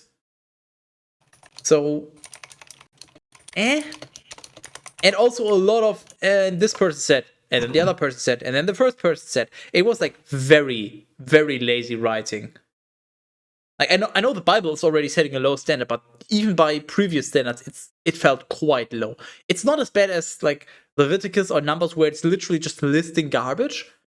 So I'm thinking like maybe if high 5, but get it high 5, but somewhere around a 5. Yeah, that's fair. Plot. And then Samuel died. That was pretty funny, but overall, I think it's a pretty interesting plot. How David first is this very important character, and then all of a sudden this guy gets suspicious, and then David has to flee, and then he could have killed him, but he didn't. And then the redemption arc, like overall, that was pretty good. I'm like 8, maybe even 9. I'm just gonna give it an 8. It's pretty good comedy. I mean, And Samuel then just Samuel died. died. But other than that, men urinating against the wall. What else is really? It definitely wasn't super dry. So I'm saying I'm gonna say 5 at least. But I can't think of any high points aside from Samuel dying either. And I think that's just a highlight of like the Bible so far. I mean, it's your rating. So. The dude just up and died. He just keeled over. Like he's not even been in the book and he suddenly just dies. Kinky. You remember anything? The entire book was named after him. I mean, I don't know about the Kinky. There was a lot of pissing on the wall. Yeah, but that's literally the only thing I can think of. And having 2 wives, if you want to count that. Like, Yeah, that's not that's not a very kinky one though, is it? And he shat in a cave. Like I can't think of anything that would actually really be kinky. So I actually am leaning towards a 0 I'll go for a 1. because I'm trying to think if there was anything kinky. I don't think there was anything sex related mentioned. Like not even just creating a child or offspring or anything. So I think I'm just gonna give it a 0 because I can't remember anything. Interesting. This is on par with Exodus, apparently. Wow. That's interesting.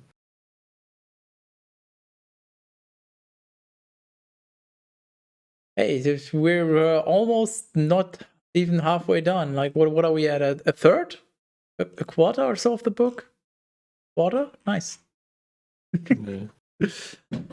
Tame Wool is not kinky. That's just us improving the Bible. You're so welcome for that, by the way. That's nothing to be welcome about. What do you mean? We did work and we need to be appreciated for it.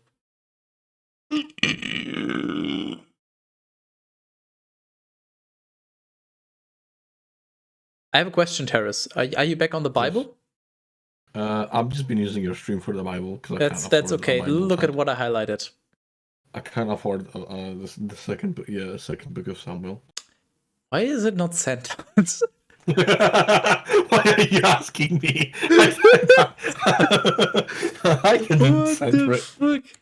I just made it into a title. This is so weird. There's no spacing to either. There's one space here, but like Google, why? Anyway, the second book of Samuel.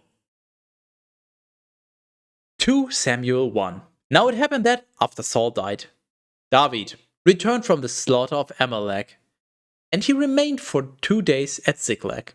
Then, on the 3rd day, a man appeared, arriving from the camp of Saul, with his garments torn and dust sprinkled on his head.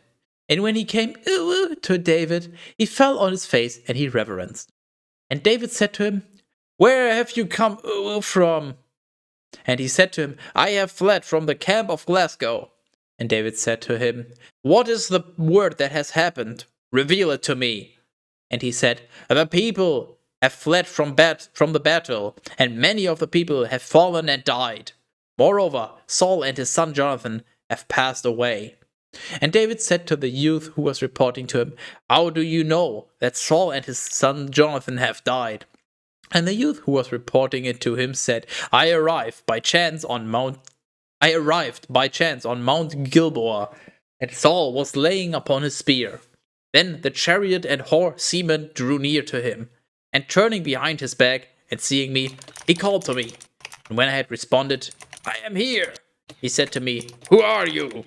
And I said to him, "I am an Amalekite." And he said to me, "Stand over me and kill me, for anguish has taken hold of me, and still my whole life is in me." And standing over him, I killed him. For I knew that he was not able to live after the fall. And I took the diadem that was on his head and the bracelet from his arm, and I have brought them here to you, my lord. Then David took hold of his garments, tore them with all the men who were with him. Wait, whose garments? So David is stripping somebody naked. Probably the guy who's talking to him, but maybe himself. Maybe David is secretly a male stripper.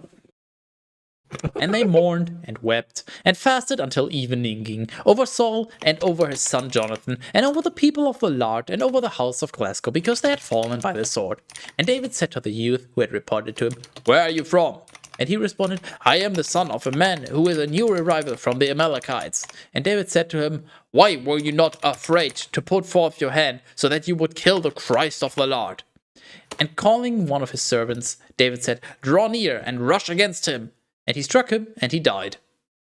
Wait, huh? Wait, what? I'm sorry, who died again?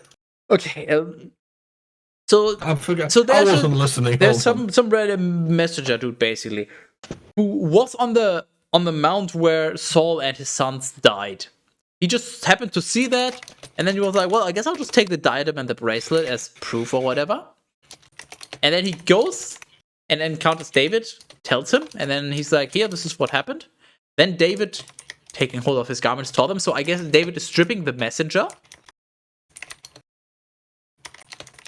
And then David said to the youth who had reported to him. So David is talking to the messenger. "Where are you from?" Messenger saying, "I'm a son, blah, blah, blah. I'm from here." And then David said, "Why were you not afraid to put forth your hand so that you would kill the Christ of the Lord?" And calling one of his servants, David said, "Draw near and rush against him." So David is literally just saying, "Why were you not afraid to kill this dude?" And then he's like saying, "Hey, servant, kill him." And then he just kills him. What the fuck? And David said to him, "Your blood is upon your own head, for your own mouth has spoken against you, saying, 'I have killed the Christ of the Lord.'" Then David mourned a lamentation over Saul and over his son Jonathan in this way. And he instructed that they should teach the sons of Judah the bow, just as it is written in the book of the just.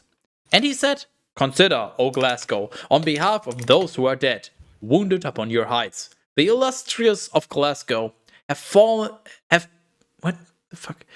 The illustrious of Glasgow have been killed upon your mountains. How could the valiant have fallen?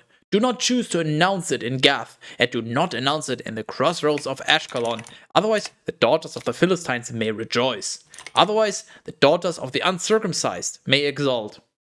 O mountains of Gilboa, let neither dew nor rain fall over you, and may these not be the fields of the first fruits. For in that place the shield of the valiant was cast away, the shield of Saul, as if he had not been anointed with oil. From the blood of the slain, from the fat of the strong. The arrow of Jonathan never turned back, and the sword of Saul did not return empty. Saul and Jonathan, worthy to be loved, and stately in their life, even in death, with one F, they were not divided. He will not divide us. They were swifter than eagles, stronger than lions. O daughters of Glasgow, weep over Saul, who clothed you with scarlet finery, who offered ornaments of gold for your adornment. How could the valiant have fallen in battle? How could Jonathan have been slain on the heights? I grieve over you, my brother Jonathan, exceedingly stately and worthy to be loved above the love of women. As a mother loves her only son, so also did I love you. How could the robust have fallen and the weapon of war have perished? That's a pretty strong speech. Yeah, it's quite impressed actually. I'm even more impressed by how long it's been since we've had a queue, though. I mean, to be fair, we've had our fair share in the beginning. Yeah, so I know. I think we deserve a break. No, I'm not complaining. I'm just saying I'm surprised. 2 Samuel 2. And so after these things, David consulted the Lord, saying, "Shall I ascend to one of the cities of Judah?" And the Lord said to him, Can't believe you've done this. Ask and you shall receive. Classic Bible move. And the Lord said to him, "Ascend." And David said, "To where shall I ascend?" And he responded to him, You know what? I'm gonna be so kind to not even ask Teras. To Hebron. Therefore, Ask what? David ascends with his 2 wives, Ahinoam, the Jezreelite, and Abigail, the wife of Nabal of Carmel. And as for the men who were with him, David led forth each man with his household, and they stayed in the towns of Hebron. And the men of Judah went and anointed David there, so that he would reign over the house of Judah. And it was reported to David that the men of Jabesh Gilead had buried Saul. Now, who's that handsome guy in high Skytis, I guess. Wow. Thanks, but no thanks. Just wants to join us tomorrow. I'd feel like 7 times better if that came from anyone but Fanti. Hey, Fanti, would you like to join us tomorrow? Therefore, David sent messengers to the men of Jabesh Gilead, and he said to them, Blessed are you to the Lord, who has accomplished this mercy with your Lord Saul, so that you would bury him. And now, certainly, the Lord will repay to you the mercy and truth. But I also will act with favor, because you have accomplished this word. Let your hands be strengthened, and be sons of fortitude.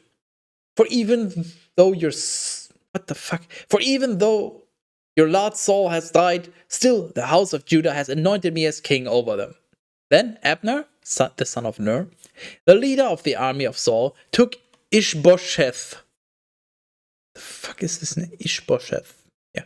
Took Ishbosheth, the son of Saul, and he led him around throughout the camp. And he appointed him as king over Gilead, and over Geshuri, and over Jezreel, and over Ephraim, and over Benjamin, and over all of Glasgow. Ishbosheth, the son of Saul, was 40 years old when he had begun to rule over Glasgow, and he reigned for 2 years. For only the house of Judah followed David. And the number of days during which David was staying and ruling in Hebron over the house of Judah was 7 years and 6 months. And Abner, the son of Ner, in case you forgot, and the youths of Ishbosheth, the son of Saul, went out from the camp to Gibeon Plis. Therefore, Joab, the son of Zeruiah, and the youths of David went out and met them beside the pool of Gibeon Plis. And when they had convened together, they sat down opposite one another, these on one side of the pool and those on the other side. Yeah, that's what opposite means. And Abner said to Joab, Let the youths rise up and play before us. And Joab answered, Let them rise up. Therefore, they rose up and crossed over, 12 in number of Benjamin, from the side of Ishbosheth, the son of Saul, and 12 of the youths of David. And each one, taking hold of his spear by the head, fixed a sword into the side of his adversary, and they fell down together. And the name of that place was called the Field of the Valiant in Gibeon Plis. Huh? Yes. So two families, groups, nations, whatever, just sit down on opposite sides of some kind of river, basically, or a pool, whatever. And then they're like, all right, let the youths play. And then they play by just literally killing each other.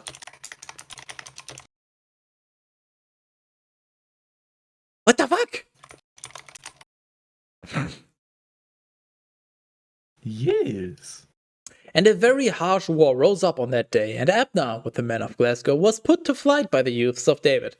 Now, the 3 sons of Zeruiah were in that place, Joab, and Abishai, and Asahel.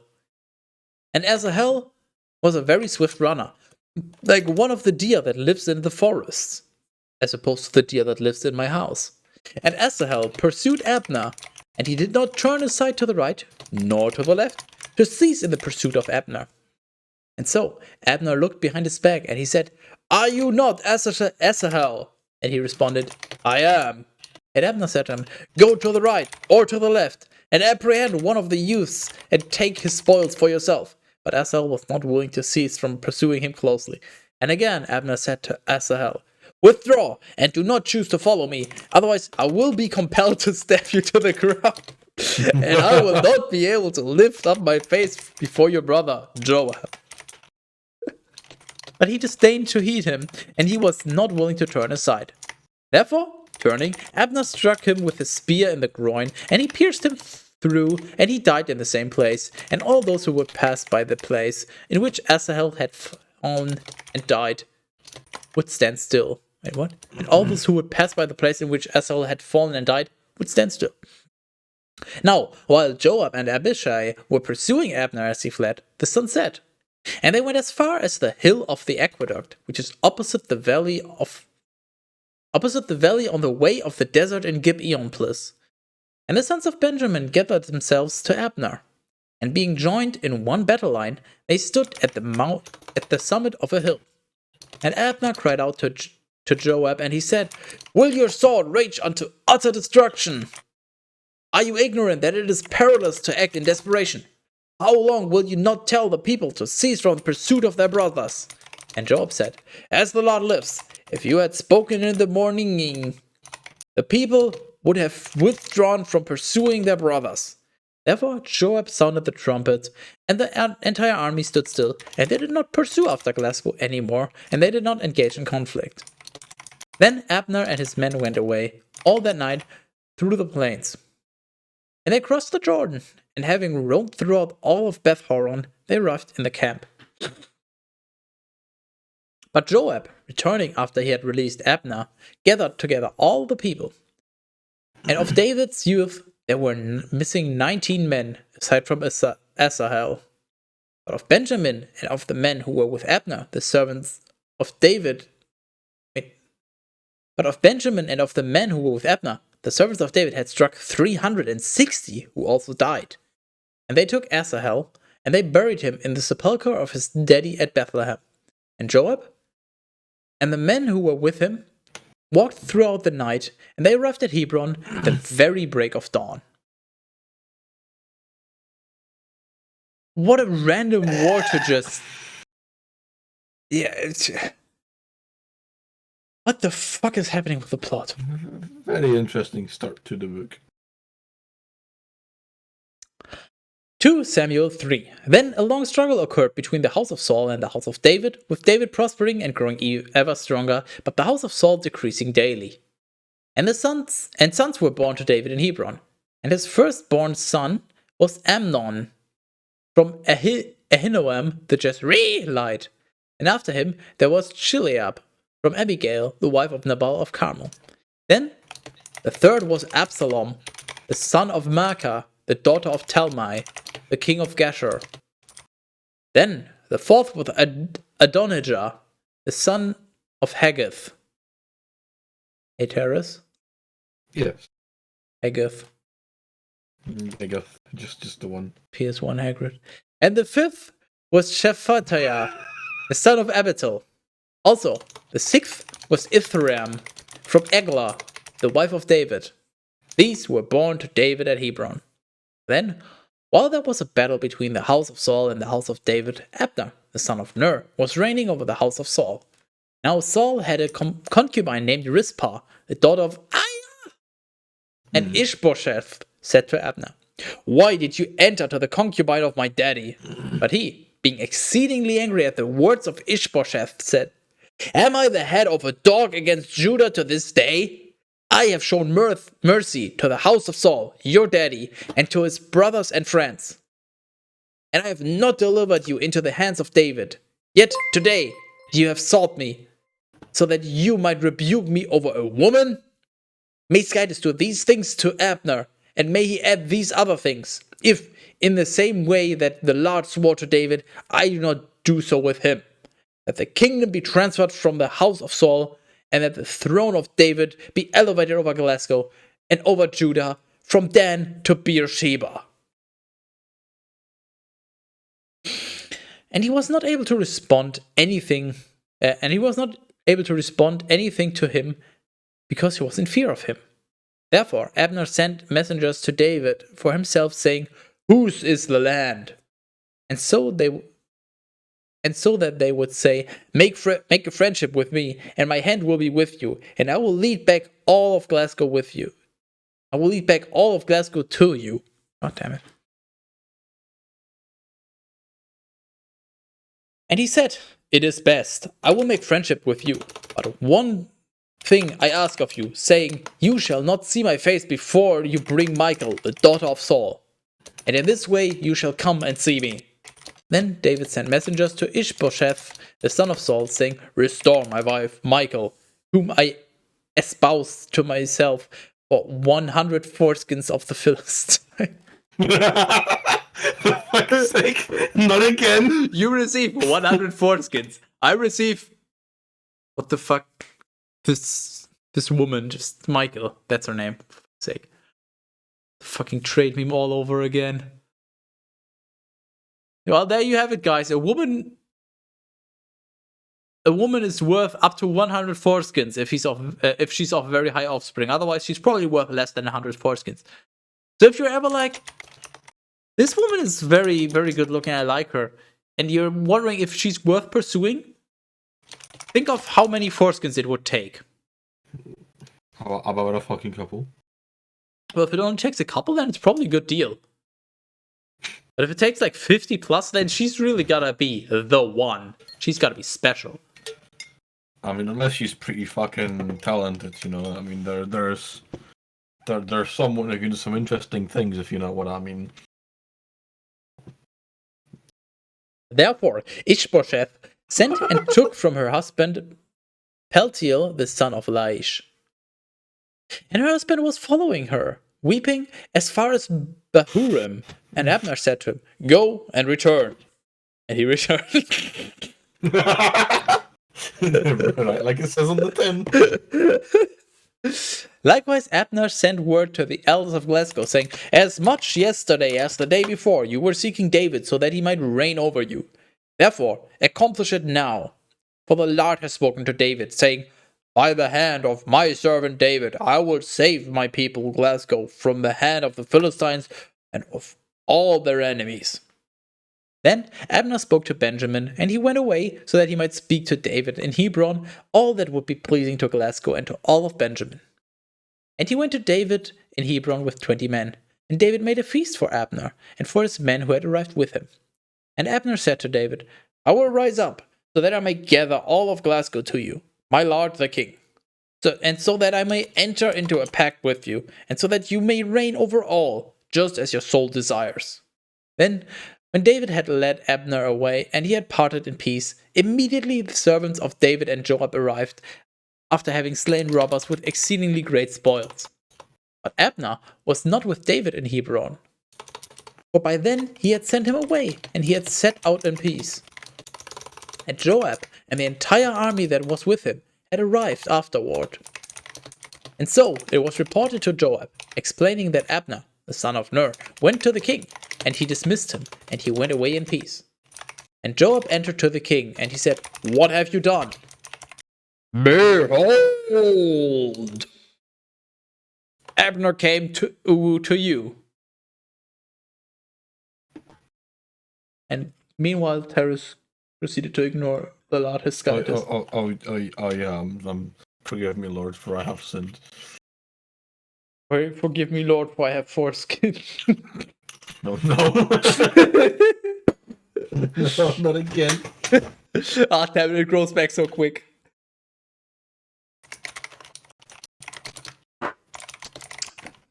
But damn it, where was I? There. And he said, "What have you done? Behold, Abner came to you. Why did you dismiss him, so that he has gone and departed?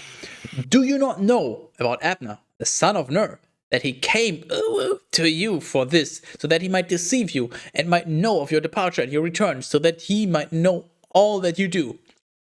And so Joab, going out from David, sent messengers after Abner, and he brought him back from the cistern of Sirah, without David knowing.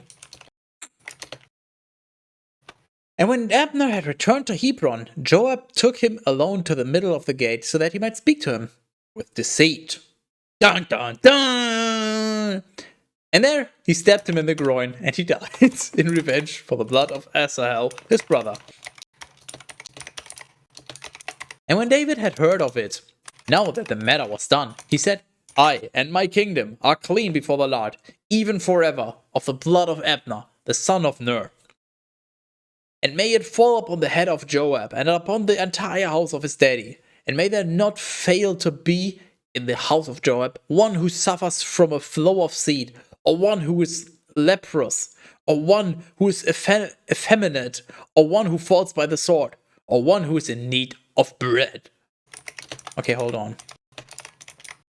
So David is basically now cursing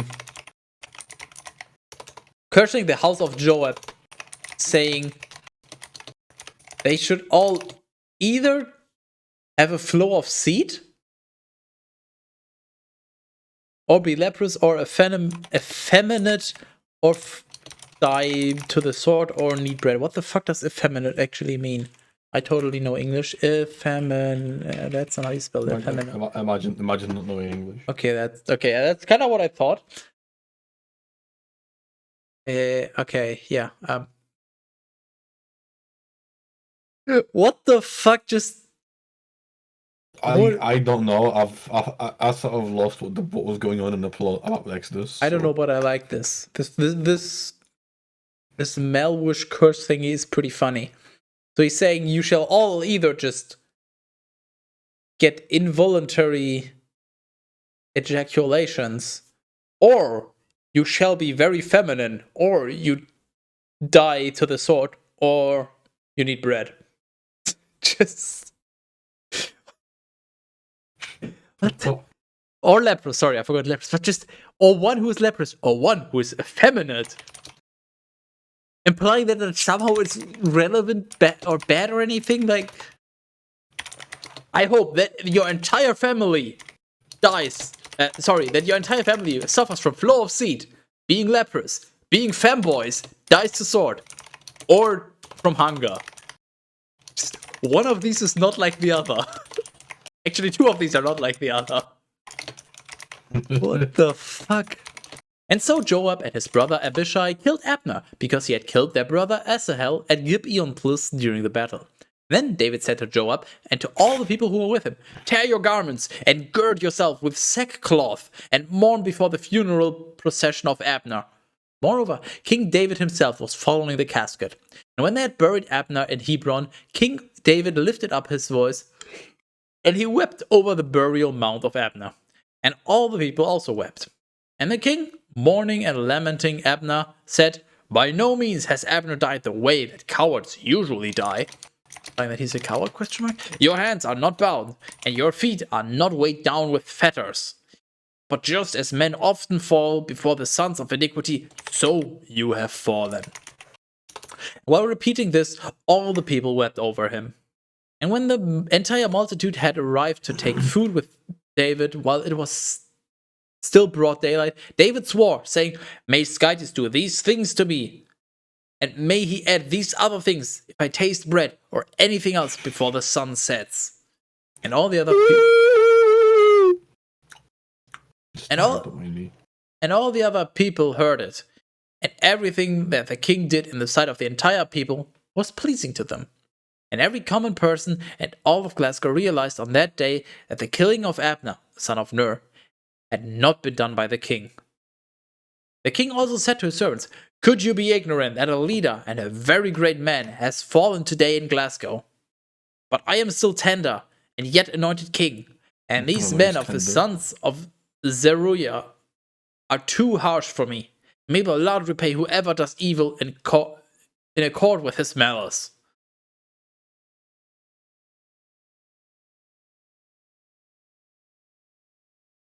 2 Samuel 4. Oh no. Then Ishbosheth, the son of Saul, heard that Abner had fallen in Hebron, and his hands were weakened, and all of Glasgow was troubled. Now the son of Saul had 2 men, leaders among sus robbers. The name of one was Baana. Baana? Banana. But I didn't know her. And the name of the other was Rechab.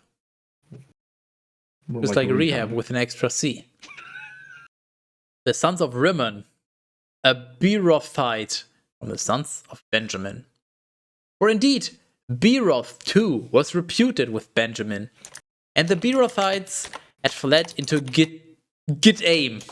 Gitaim? Gitaim. Sure, Gitaim. And they were strangers there until that time. Now Jonathan, the son of Saul, had a son with disabled feet. Just enable them, huh? For he was 5 years old when the report about Saul and Jonathan had arrived from Jezreel. And so his nurse, taking him up, fled. And while she was hurrying so that she might flee, he fell and was made lame. Me, when I just stopped being cool. And he was called Mephibosheth. Dude, these names are just getting more and more ridiculous. And so the sons of Rimmon, the Beerothite, Rechab, and Ben, it's fine. They only get easier later on, because later on you get named like John and Mark. Can't wait for that. Arrived and entered the house of Ishbosheth in the heat of the day. And he was sleeping on his bed at midday.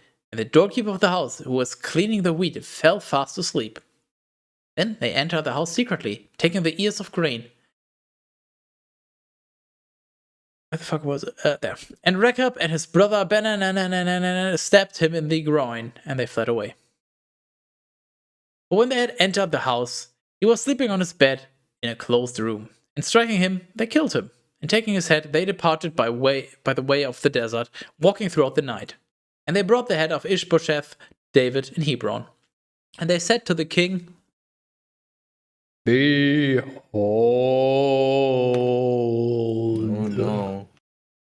The head of Ishbosheth, son of Saul, your enemy who was seeking your life.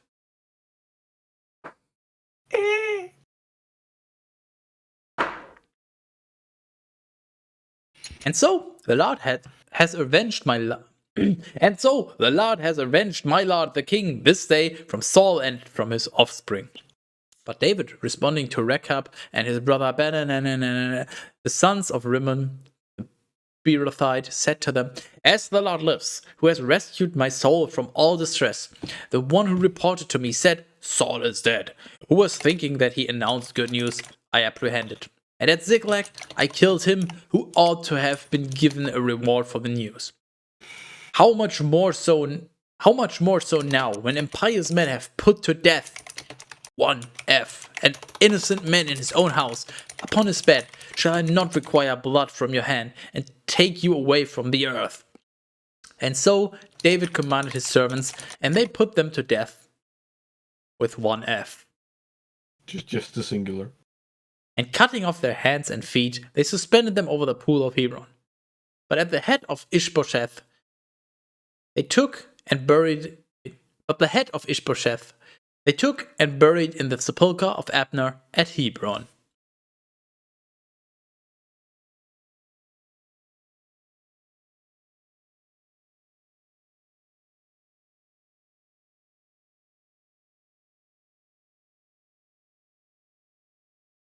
Games.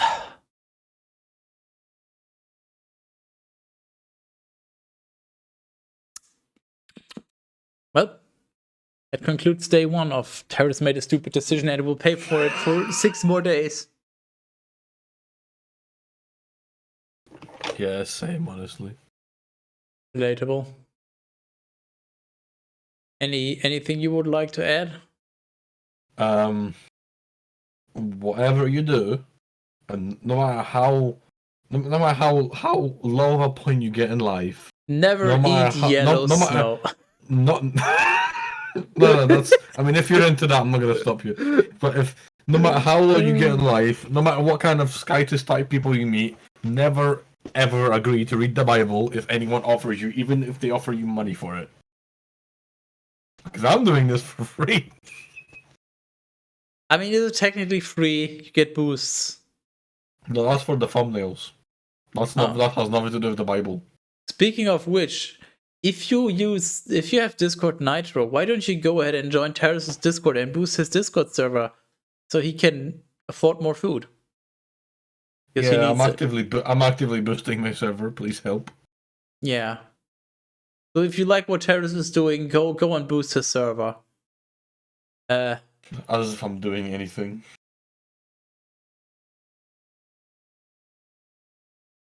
Same.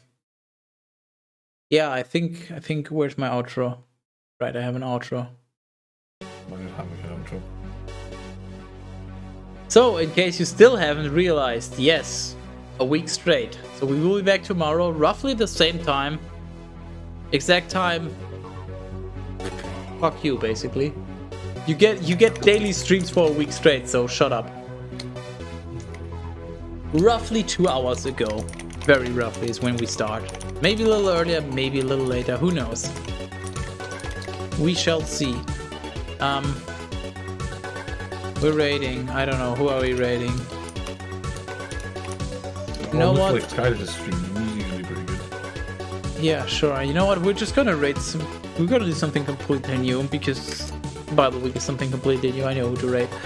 So come back tomorrow evening. Evening as in evening EU time, or you know, look, there's a Discord server. Look, YouTube. Bible readings shall be there soon, TM. Look, Twitter, I totally am active and I definitely use Twitter still, and Kappa123. We're gonna raid a German streamer. Oh no, is he gonna speak Irish? I doubt it. Ah, son of a bitch. But I think if I tell him that I stream in English, he might very quickly give an introduction. I don't even know what he's doing right now, but he just, I don't know. He just does degenerate, stupid shit, and I kind of enjoy it. He kind of does, I guess to put it simply, IRL prank trolling videos, but in a way that is not super generic and stupid, in my opinion. But hey, whatever, that's I don't know what he's currently doing on the stream. I don't really understand. We're just gonna rate him because why not? And Can I tip him one singular bit? Yeah, you can tip him. Tip him. I don't know what if it's gonna trigger an alert, but you can. But yeah, we shall rate said person, and I shall hopefully see you all again tomorrow for more Bible, and then the day after, and then the day after, and then the day after, and then the day after, and then the day after, and then the day after, and the day after will just be a normal Monday stream. Anyways, see you tomorrow for more of Teras regretting his life.